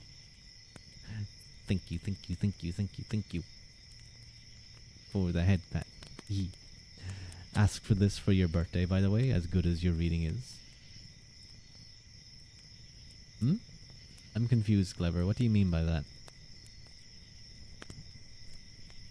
asked for this for your birthday. Oh, the book. The book that we're reading, the Yes, no, absolutely. I would highly recommend. Oh no, wait, it wasn't D who had patted me. Did I say thank you, D? Who did I say thank you? I think I said it was Crespian. Sorry, I saw D commented, so I thought, and then I saw the head pat. No, I don't think I said anything. I think I just said thank you for the head pat. I'm sorry, I'm confused now. I've confused myself. You'll accept the thanks anyway. Do accept the thanks on behalf of Crespian.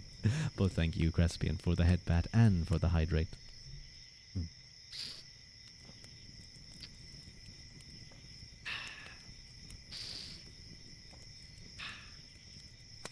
Very nice. You remember picking up The Prince when you were 13ish, thinking it was going to be a young adult fantasy?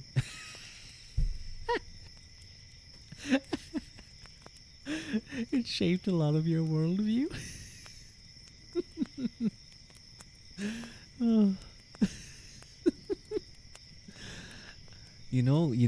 I know a way to start getting the ladies into philosophy more. Well, a certain group of them.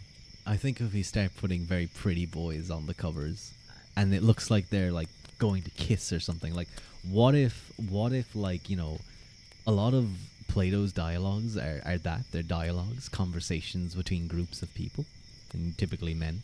What if you have like anime boys representing them on the covers, and they're very pretty and handsome, and they're yaoi basically. It hints yaoi.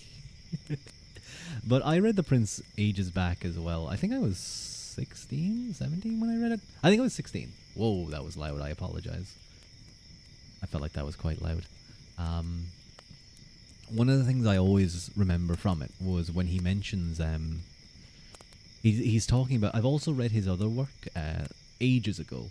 The Principles of Livy or something like that. The Discourses on Livy. That was it. That's basically his actual political beliefs of republicanism, not monarchism. And but one of the things that he mentions that always sticks with me is he's talking about when a prince needs to execute or do a large part of punishment. It's better for him to have someone to do that punishment, to kind of delegate that to, and get all of the hatred upon, and then to kill that man, and gain the love and admiration, as well as the slight fear of the people that he delegated those vicious orders to. But if he has to do such things himself, then he should do it all in one fell sweep, rather than drawing it out over a number of days, as that may be better. Although how long did the executions of the 1916 soldiers last? I think they lasted a few days, actually, if I'm remembering correctly. It took them a few days to do so who knows. I think the main issue was that they did it without any sort of trials and stuff. And that turned many of them, because many of the Irish people actually were against the 1916 Rising until the executions occurred, and then public opinion kind of starts to turn. Of course, there was always a contingent that were against it, but, you thought the Prince was useful for thinking of how the UN actually works. Well, yeah, I mean, it's basically the beginnings of realpolitik, I guess, in a sense. Your Socrates and Plato mentor-student fantasy.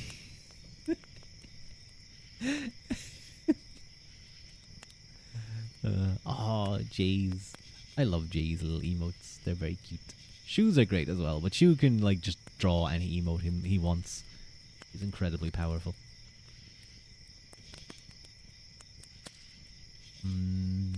Where were we? Oh yes, here we were. In contrast to Pico or Ficino, however, Machiavelli recognized that the powers of even the greatest human beings were finite. For their more atheist, aesthetic, and theoretical perspective, Pico and Ficino could imagine that a truly creative human being could mimetically recreate the world, Machiavelli's experience of political life convinced him that all human beings were constrained by a whole variety of unpredictable factors. Even at their most proficient, humans, in his view, can succeed only half the time. In his pessimistic realism, Machiavelli is closer to Petrarch than to Ficino. As we have seen, Petrarch was convinced that chaos and war were the natural state of things. He hoped that a new Scipio could bring order to this chaos, but short of that, he was convinced that happiness could be obtained only by retreating into solitude with a small group of friends. Beginning with Ficino and drawing on Plato, humanists began to believe that there was an innate principle in all things, an order of love that pulled everything towards the good, and thus towards God. In Machiavelli, we see the ultimate rejection of this idea. At least since the time of Cain, he tells us, the loving harmony of the world has been disrupted by anger and ambition. Human beings are directed not towards the common good or God, but towards their own good. And it is the good that is always enjoyed at the expense of others. Pride, envy, sloth, ambition, hate, cruelty, and deceit. Machiavelli's version of the 7 deadly sins, run rampant. Under such circumstances, human beings must constantly struggle in order not to be swallowed up by ill fortune. Only a well-founded and well-run state can ameliorate this condition and protect humans from deep depredation, and those also to be found and sustain such states are rare. These founders, however, provide human beings with the highest good, and are thus immensely valuable.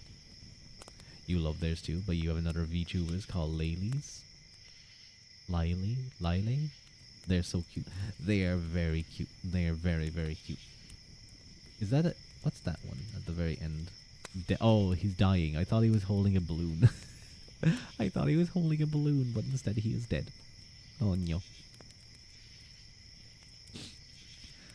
While Machiavelli's account of the social world is in many ways similar to that of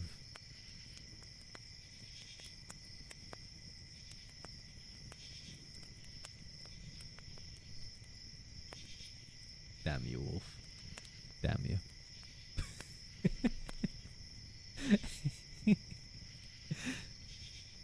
Do you guys like my eyelashes?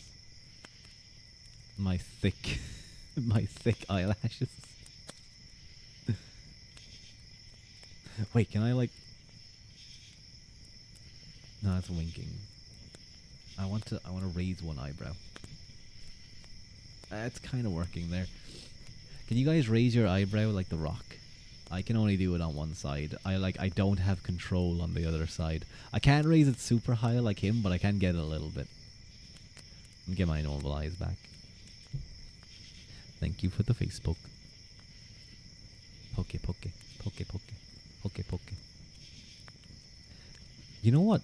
You know, as a trigger word, I really love the Japanese. I think it's their word for like eating. It's their onomatopoeic word for eating. You can only raise both, not one. Work on your facial control. It's mogu. I think it's their eating. Their onomatopoeia for eating. Mogu. I think it's very cute.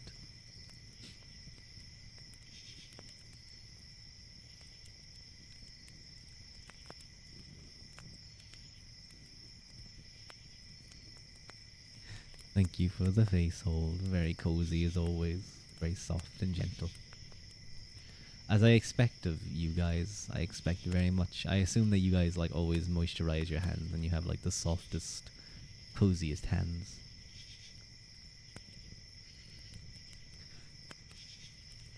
While Machiavelli's account of the social world is in many ways similar to that of Petrarch, the consequences that he draws from it are different. For Petrarch, the key to happiness is a kind of equilibrium or balance, and this is achieved by mastering oneself. The greatest danger to such equilibrium as he sees it comes not from adversity but from success, that is, not from bad fortune but from good. This is why he finally believes that only the private life offers the possibility of true happiness. For Machiavelli, good fortune is not a danger, or at least is a danger only insofar as it puts us off our guard. It is crucial that we recognize the unremitting pressure of bad fortune and that we constantly be prepared for it. Machiavelli's world thus may not be created by God, but it is not may be created by God, but it is not governed by divine love. Indeed, it is governed by sin, and it is only by understanding how to sin in the interest of the common good that we can make any headway and provide any space for human thriving. The world that Machiavelli inhabits is thus very like the world that nominalism uncovered 2 centuries before, but it is a world in which God does nothing, and in which even those with the greatest human strength and ingenuity can only succeed in part, and for a short time. Ordinary men, by contrast, may succeed momentarily, but only by pure chance. Thus, Machiavelli's humanism is both heroic and tragic. In his thought, we see the ultimate apotheosis of the individual in the practical realm. We also see that even these new titans are not titanic enough to master the dizzying, chaotic world that spins around them. His humanism therefore offers a sorry solace to those who seek peace and stability, and only the slightest hope for those who long for glory or hope for wisdom. Your hands smell like bergamot? What is bergamot? I don't recognize these words. Bergamot. It's a plant. Oh wait, no. Is that just a lime? Is that just another word for a lime? I've never heard of a bergamot. It looks like a lime. Kinda. It looks like a very bumpy lime.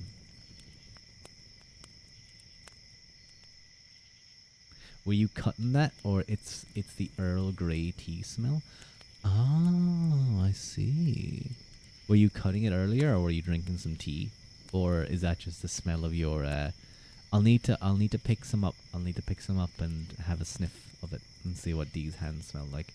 I mentioned before I have a coconut like hand moisturizer.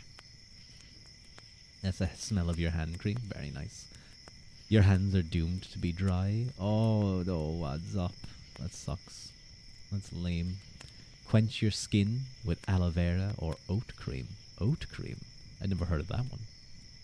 Aloe vera, yeah, definitely. You know, I really want to get some aloe vera, like not the stuff, but like the plant. I want to cut into it and like scrape it and make my own aloe vera. And just like have it be all squishy. How do you even pronounce that? Eczema? I actually never heard it pronounced eczema. Eczema. Okay, that makes sense. Eczema. That's really lame. I'm sorry. I'm sorry to hear you guys are dealing with that. It's not very nice.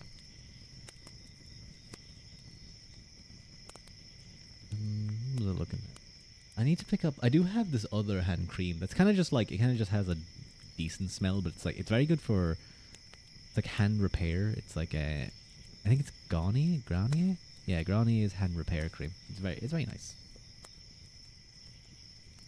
Ugh. I think we're almost done this chapter.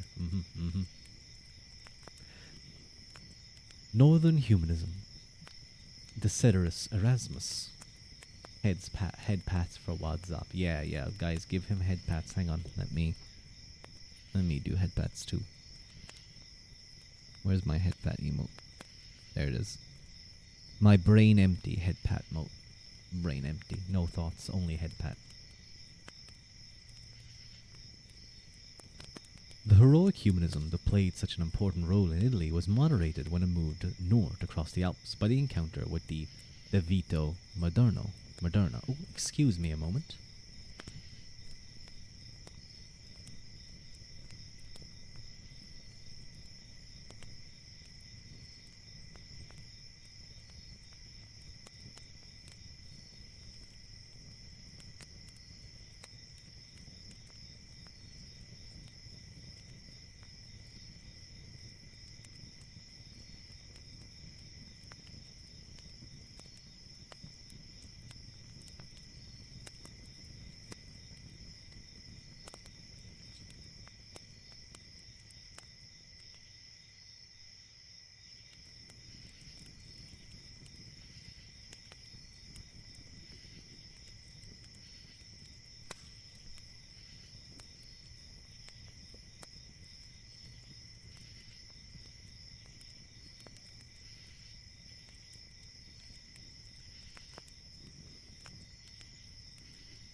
I do apologize, I am back now. I don't know where my BRB text went. I'm gonna have to re-add that, I think. But I have returned. I have returned. No, don't throw a bottle of water in my face. Ah. Weber. Welcome back. Welcome, Bickle. That was my best attempt to say that. You have to drink more. Okay, I'll drink more. I'll drink more alcohol. I understand. I understand that's what you need me to do. Thank you, Clever, for the hydrate.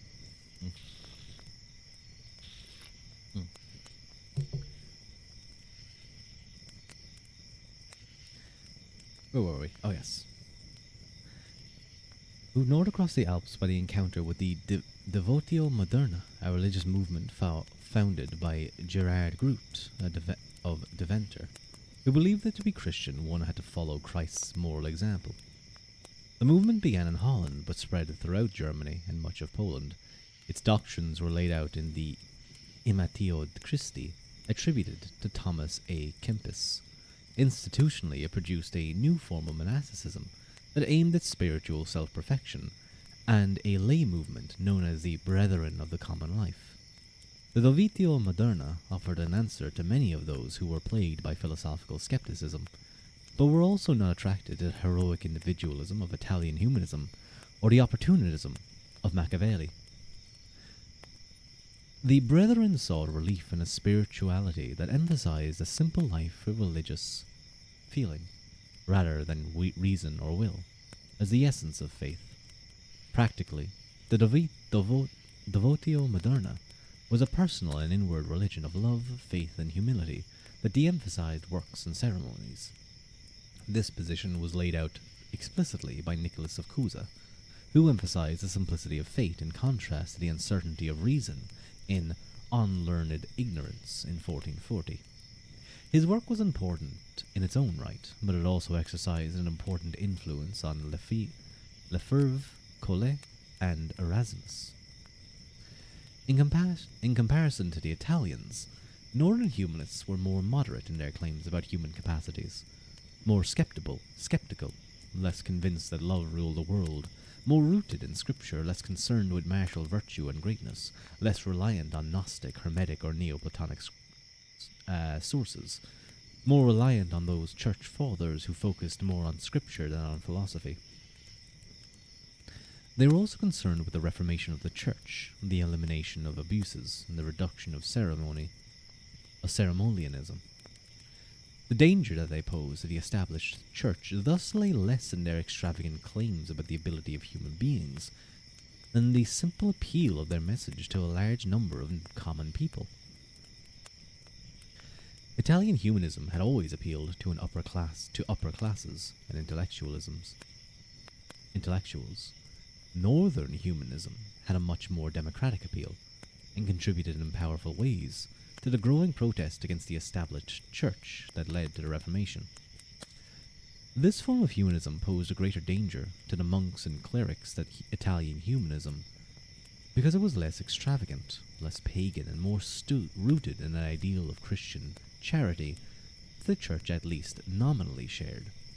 The church recognized this danger from the beginning and sought to suppress it.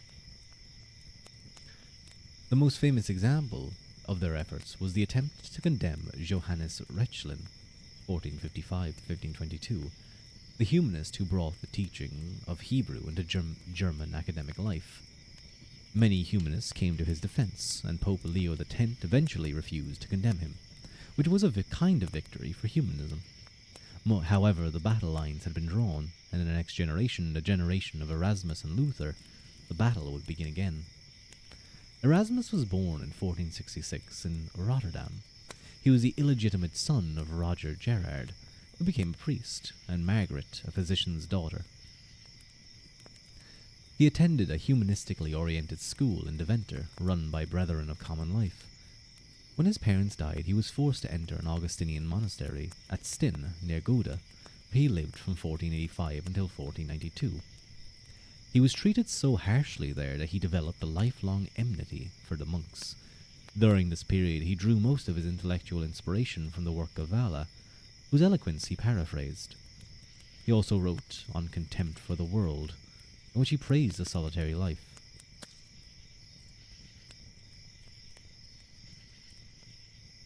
Okay, I'm going to be 100% honest. I just hear, my follow music? My, my Mountain Blade, very soft string instrument. I just heard that in my brain, and I looked up expecting to see, oh, someone followed. And there was nothing. I think I just had a hallucination, an audio hallucination.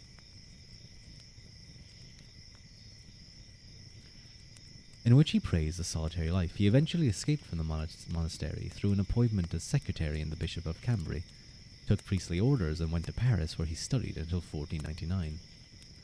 In Paris, he heard Scotus lectures at the Franciscan Studium, and taught Latin to private pupils to support himself. In 1494, he criticized the monastic distrust of learning, and argued vigorously for secular education and the utility of the pagan classics in Against the Barbarians. This work demonstrated his growing acquaintance with the humanist tradition of Petrarch,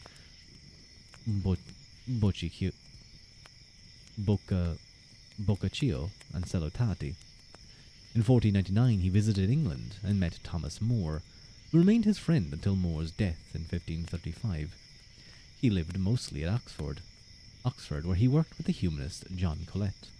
Colet, too, hated scholasticism, and introduced Erasmus to a more historical way of reading the New Testament. Erasmus also adopted Colet's hostility towards the nominalist notion of an absolute and distant God, and began to emphasize the humanity of Jesus in the tradition of the Devotio Moderna.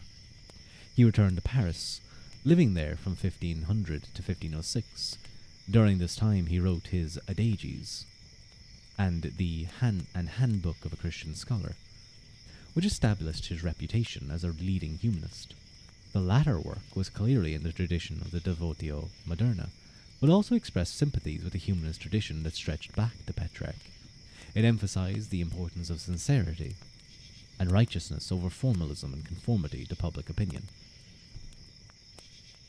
After a short visit to England, he moved to Italy, where he lived from 1506 to 1509, serving as a tutor to the illegitimate son of James IV of Scotland, working with the publisher Aldus Matius in Venice, and visiting Rome and Florence. In Rome, he was offered a variety of clerical positions, but declined them all. Like Petrarch, more concerned with his independence than wealth or prestige. In Florence, he was so involved with his work that he seems not to have met or even known of Leonardo, Michelangelo, Raphael, or Machiavelli, who were all resident in the city at the time. After the accession of Henry VIII, Erasmus returned to England in hopes of securing a stipend that would allow him to devote himself to his literary activities. As he was leaving Italy, he wrote his famous satire, In Praise of Folly, a biting critique of monasticism as well as ecclesiastical and political institutions. During this stay in England, he lived chiefly in Cambridge and served as a professor of divinity and Greek. During this period, he worked on his Greek edition of the New Testament, which in its own way was as important for the Reformation as Luther's 95 Theses. By 1514, Erasmus stood on the pinnacle of his success and was called the Prince of the Humanists. The widespread admiration for his work was a result of the success of combining humanitas and pietas into a vital Christian humanism. He had enemies among the clerics and monks, but he also had a great deal of influence at the highest levels. In 1515, he was appointed counsellor to Prince Charles, who in the following year became King of Spain, and then in 1519, Emperor Charles V. Erasmus moved to Louvain to be close to the royal court in Brussels, and wrote The Education of a Christian Prince, 1516, in order to prepare Charles for his new responsibilities. In 1519, his edition of St. Jerome appeared, as did the first edition of the Colloquies, which is usually regarded as his masterpiece. The Reformation had a profound effect on Erasmus and his role in European political and intellectual life. With the growing agitation of the Church, life at Louvain became increasingly difficult for him, because of the suspicion that he was a secret supporter of Luther. As a result, he moved to Basel in 1521, where he remained until 1529, when he moved to Freiburg in Brizegau, where he died in 1536. Erasmus, like Colette and many other northern humanists, was committed to the religion of interior conversion, pacifism, and moral ideals. He rejected scholasticism as well as nominalism. In his paraphrases, he sought to minimize the role of Christ as priest and sacrificial victim, and turned instead to what he called the Philosophia Christi, the philosophy of Christ, arguing for the centrality of inner moral conversion. He believed that interior piety, rather than creedal affirmation, was the core of true religion. In this respect, he combined elements of the humanist tradition with the simplicity and humility of the Devotia Moderna, tempering the Promethean and martial tendencies of Italian humanism, and giving moral depth to northern piety. In opposition to the corruption of the existing church, he sought reforms that would make possible a simple, ethical Christianity, uncomplicated by the theological subtleties. He knew from the Rauchlin affair, that this path would likely bring him into conflict with the clerics, scholastics, and monks. His reform to reproach was thus indirect, relying on rhetoric and irony, rather than disputation to lure others onto his path, mimicking Lucian and the Socrates of the Apology. Whispering? What's up? You want me to whisper? I don't know how well this microphone picks up my whispering. I'm sorry. It may not be that good. It would probably be better if I had my Trio. But what's up? I'm confused. Do you want me to whisper my reading? Do you want me to whisper read? Now, I can try. I can try if you like. Or do you just want me to whisper for a little bit? I don't mind. I don't mind whispering at all. If I had my Trio, I could whisper a lot softer too. It picks it up pretty good. Okay, thank you, the whisper reading. Okay. I'll do some whisper reading. Let me know if it's too quiet or something. It's hard to tell on my end.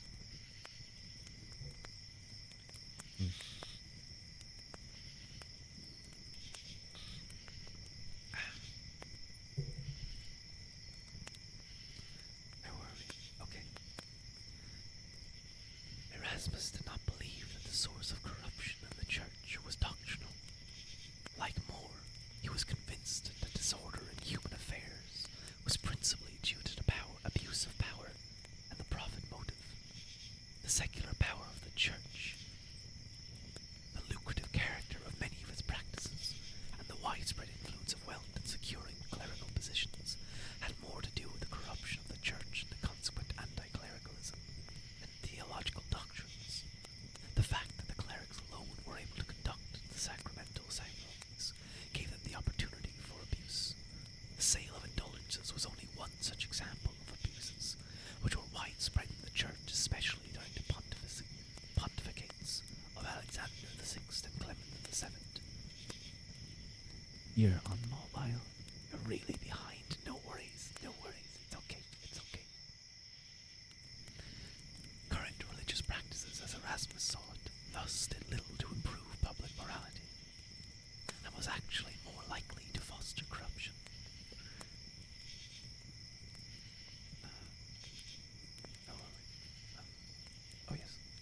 Reform was urgently needed, and Erasmus thought that a reformed church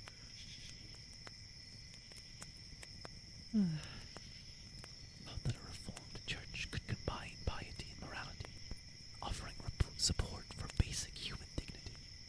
He thus did not seek doctrinal or institutional changes in the church, but the improvement of moral behavior.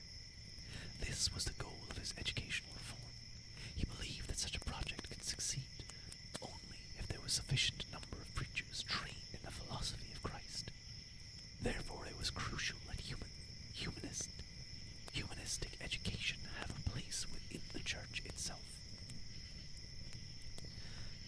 While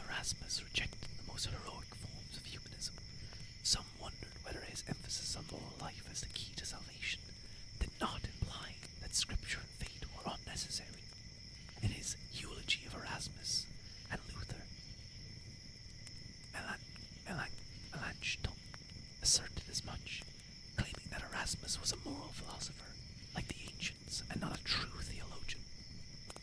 Such a conclusion, however, rested on a narrow view of Christianity. Erasmus was not opposed to piety, but he was dismayed by the use of religious practices as a cover for the grossest forms of immorality. He saw both an inner fate and a moral life as necessary to salvation. He was also worried that if Christians believed that faith alone sufficed to attain salvation, men might try to work God's will in immoral ways, or justify their own immorality with pious litanies. The moral lesson of Christ's life, in his view, supported Christian pacifism, not bellicose dogmaticism. He deeply feared that the process of reform would become violent and destructive, throwing the world into war. In place of such revolutionary change, he pinned his hopes on a gradual process of reform through a system of education in humane letters and the study of Scripture, a process that, in his mind, ended in a moralistic Christian humanism, purged of Italian paganism. As difficult as this project was, Erasmus had good reason to believe that he and his fellow humanists were on the verge of success. Not only was he an advisor to the emperor, one of his former students had become Pope Adrian VI, and his friend and fellow spirit Thomas More was an advisor to Henry VIII. Given the broad influence of his thought, the very real influence he and his fellow humanists exercised in political affairs, Erasmus was convinced that he lived at the dawn of another golden age. However, within a very few years, all of these hopes were dashed, and the future looked bleak, promising not an age of gold, but an age of iron, not an age of peace and prosperity, but an age of war and destruction in which competing religious parties fought to the death over doctrinal differences. The source of this unexpected reversal was, of course, Martin Luther. Okay, I hope you enjoyed that little bit of reading. In a whisper format.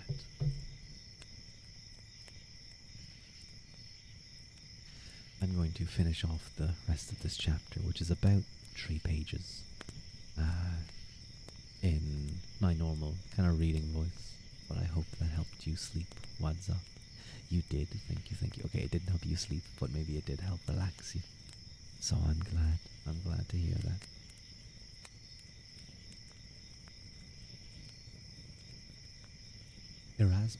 Erasmus, like most humanists, had an antipathy to metaphysics, which in his mind was closely connected to scholasticism, and to debates between scholastics and the nominalists. He famously described these debates as higher lunacy. However, this rejection of metaphysics speculation and disputation was not a rejection of philosophy per se. In fact, it was part and parcel of a reconceptualization of philosophy on an ancient model as moral philosophy. Like his humanist predecessors, he believed that the purpose of philosophizing was action and not merely speculation. Philosophizing thus was closely linked to rhetoric. Erasmus, however, was a Christian humanist and was interested not only in promoting morality, but in reconciling it with Christian piety. The center of his intellectual enterprise was thus the attempt to develop a philosophy of Christ, Philosophia Christi. I should say that the title of this part of this chapter is Erasmus's Philosophy of Christ. That combined the individualism of Italian humanism, devoid of its martial heroism, and with the imitation of Christ, imitatio Christi, of the Devotio Moderna, by means of a humanistic study that combined the study of pagan literature and scripture within the Neoplatonic horizon of Origen, Jerome, and Augustine, as well as Petrarch, Valla, and Pico. Although Erasmus had very little interest in metaphysical speculation, he could not avoid making a number of metaphysical assertions, or assumptions. Like most of his humanist predecessors, he accepted a nominalist ontology of individual beings, although without giving it much thought. He was more deeply concerned with questions of logic or language and the relationship of words and things.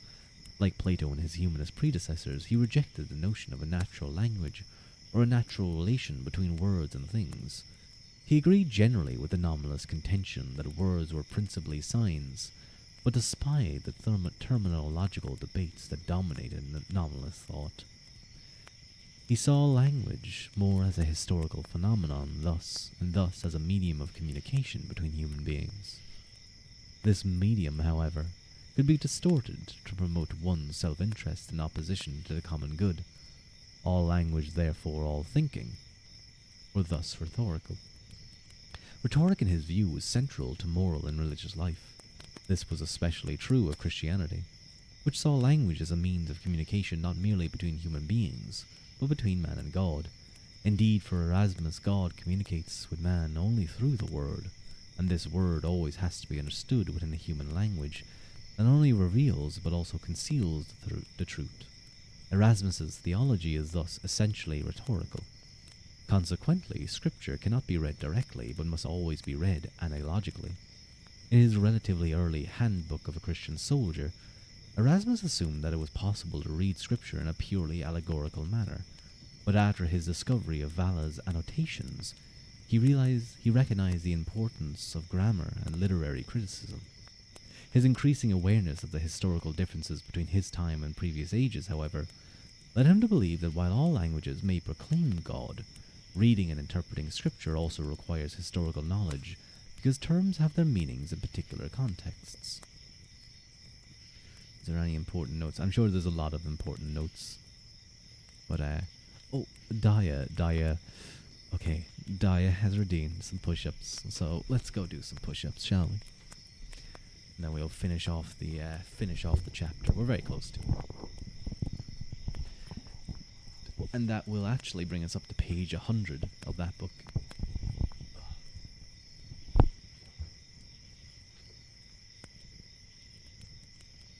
One, 2, 3, 4, 5, 6, 7, 8,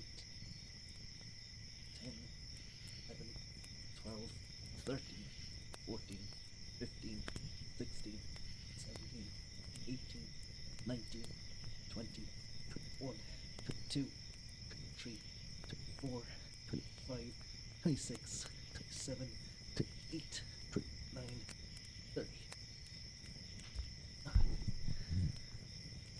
There we go. 30 push-ups. Oof.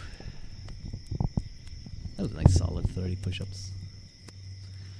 Thank you, Crespian, for the support.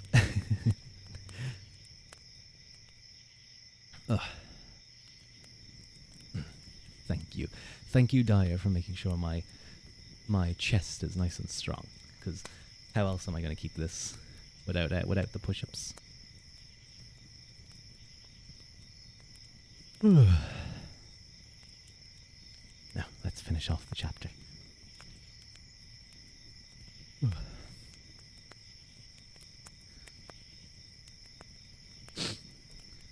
Where were we?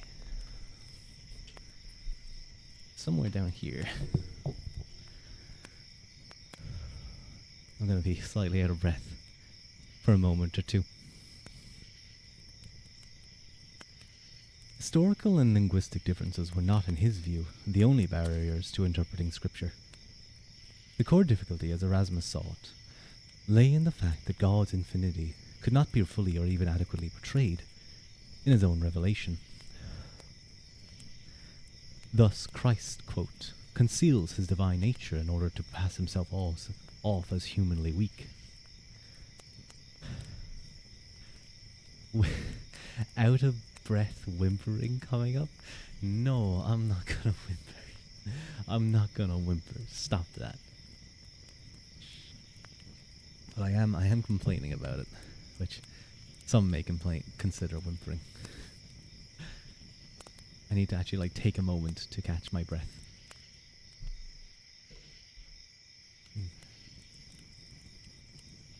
Maybe that's why people like it. Like me doing push-ups. Excuse me. Where were we? It is similarly the case with Scripture, and as a result, it is necessary to read not merely what is on the lines, but what is between them. Language, grammar, and rhetoric can help us understand the teachings of Christ.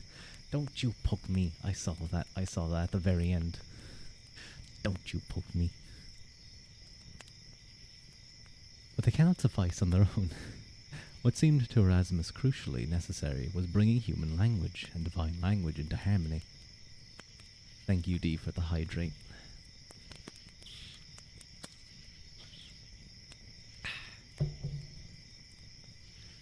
Consequently, in reading and interpreting Scripture, he believed humans had to participate in a giant process of discourse with one another in which they seek agreement between mutually distinct interpretations of divine discourse.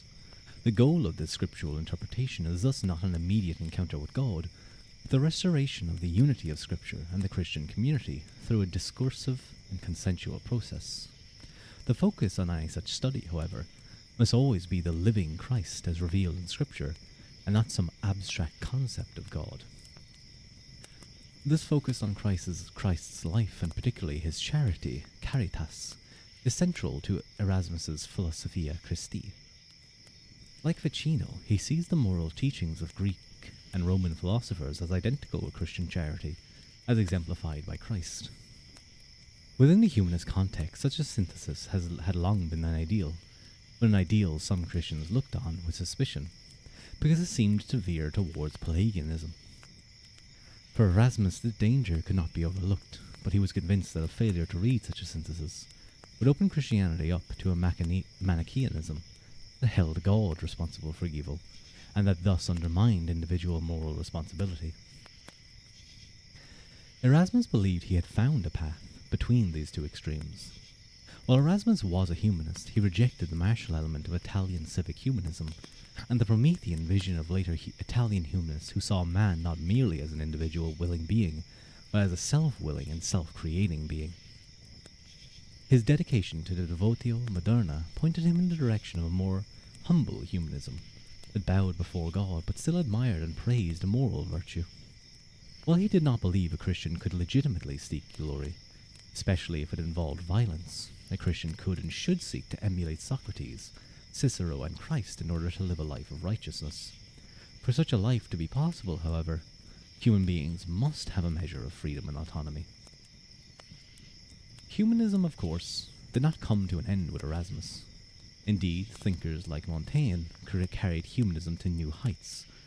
In order to understand the further development of humanism, however, it is necessary to take a step back, or if not back, at least to the side, and examine the development of another strain of thought that arose in response to the nominalist revolution and helped shape modernity. Humanism in all of its forms accepted the nominalist ontology of radical individual beings. In trying to find its way through the chaotic world that nominalism seemed to engender, however, it followed a decidedly unnominalistic path, giving ontic precedence to human being over divine being or natural being. Beginning with Petrarch and carried through to the thought of Machiavelli and Erasmus, the first of all things for man was man. Such a view does not deny the existence or importance of God, but does suggest that we can only come to God through man. This view, as we will see in the next chapter, was anathema to the other strain of thought that lies in the origins of modernity, the thought of the Reformation. And that would bring us into chapter 4, Luther and the Storm of Faith, which is going to be all about, I assume, Protestantism and Martin Luther and all that fun stuff, no doubt. How long is it? It's a little bit under 30 pages, so maybe I might be able to knock that out in one stream, but probably not, knowing how these streams have been going for a little bit. I mean, that was only 20-ish pages. Excuse me. But,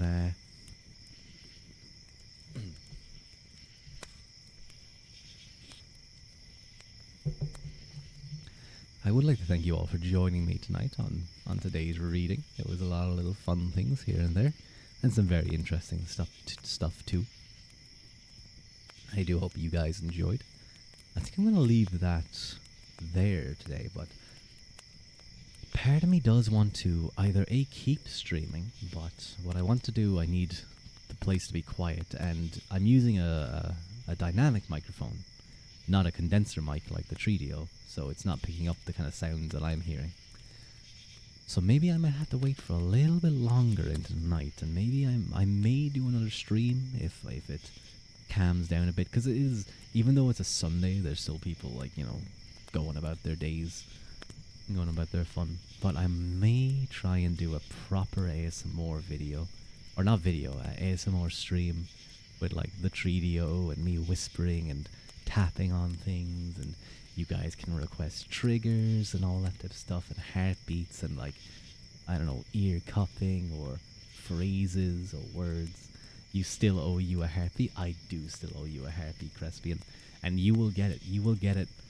Not if not tonight, then one of the days this week. I will do an ASMR stream one of the days. Heartbeat ASMR. It's the best. It's the best kind of ASMR. What I might try and do for the next little bit, though, is just try and get my... I can never figure out my Treadio settings. I never know if they're good or not. I always feel like maybe I just need to get more like padding around my room, more what you call it, echo stopping stuff. You know what I should do, actually? Where I have all my clothes, I should open that up so that like I have all the padding of the clothes to stop like rebounding sound waves from that direction. That might not actually be a bad idea, because I have, you know, it might kind of make a makeshift sound suppression. I don't know, echo reducing. But I suppose what I will do now is let's raid into someone. Is there anyone who is who's live right now, currently doing some kind of ASMR? I wonder. Is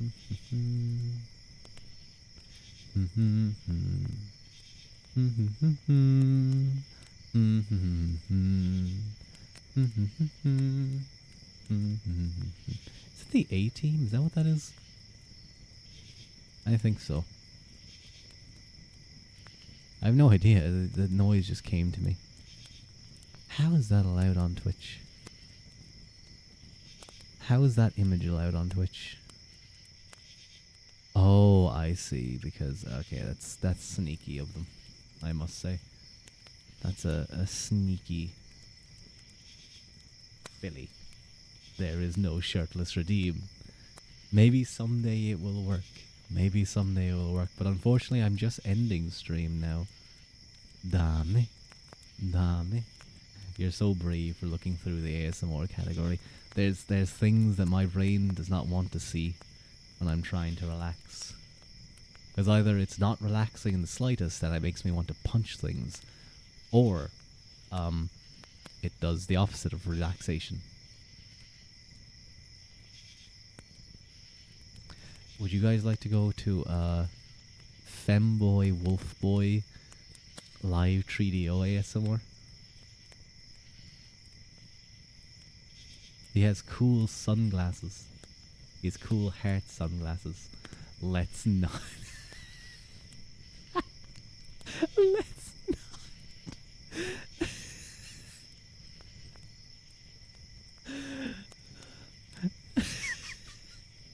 Okay.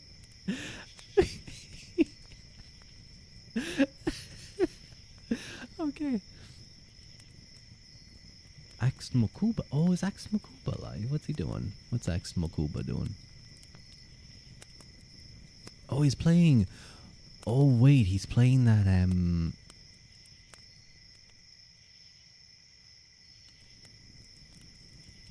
Sure, we can raid into him. How about? He's playing that game that has a lot of drama going around about it on at the moment. That femboy guy. What about him? What about him? What's up? Really? Huh? 500? You should make that at least like 5k. What's he talking about? Surely he must have that on a cooldown. You watch like what? You watch like 10 streams and then you just have all those points built up? That's dangerous. That's dangerous. But you know what? Okay, so yeah, so he's not playing, he's not doing ASMR, but yeah, sure, let's raid into Axe Mokuba. I never raid into him.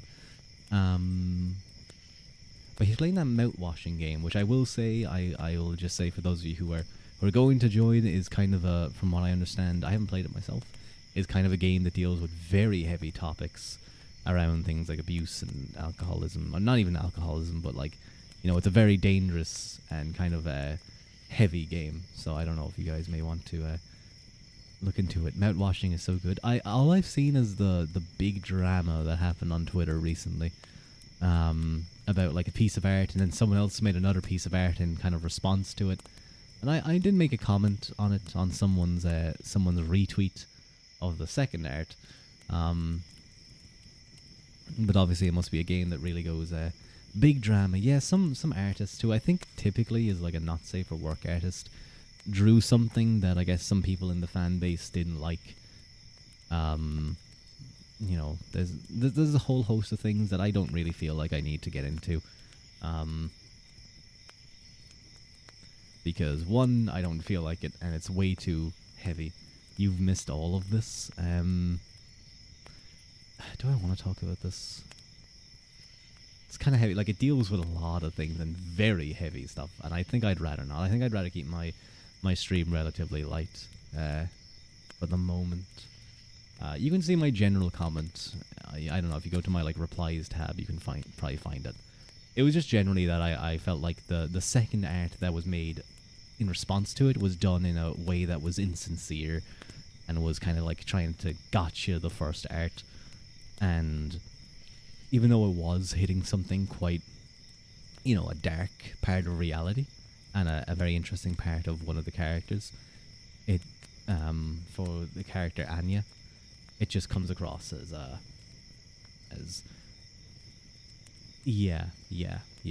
Anya lore. That's kind of why I don't want to get too deep into it, but you know, you guys can go form your own opinions on that, I suppose, how you feel.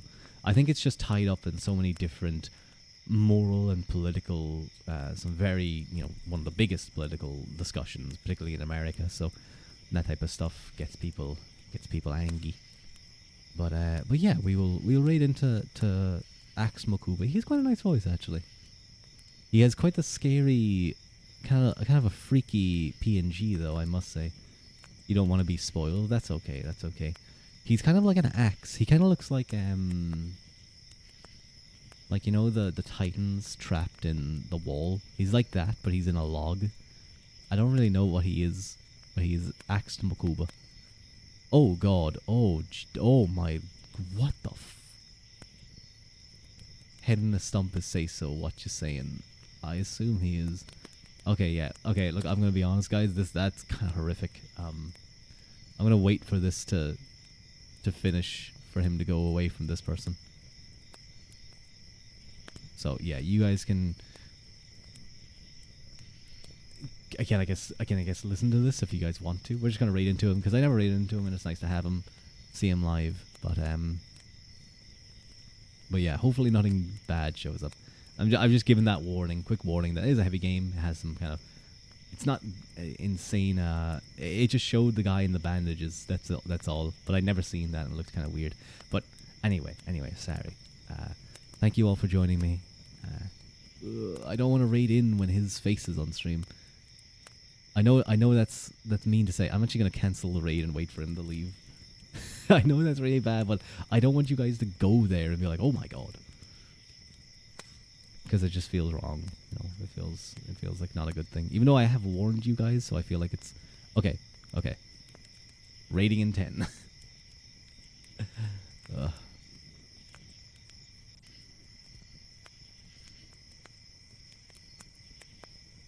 Okay, so, alright, time to go. So, go ahead, Mila Mahaga and Slonga Foal. I will talk to you guys next stream. Bye bye. And don't be angry, I warned you sufficiently.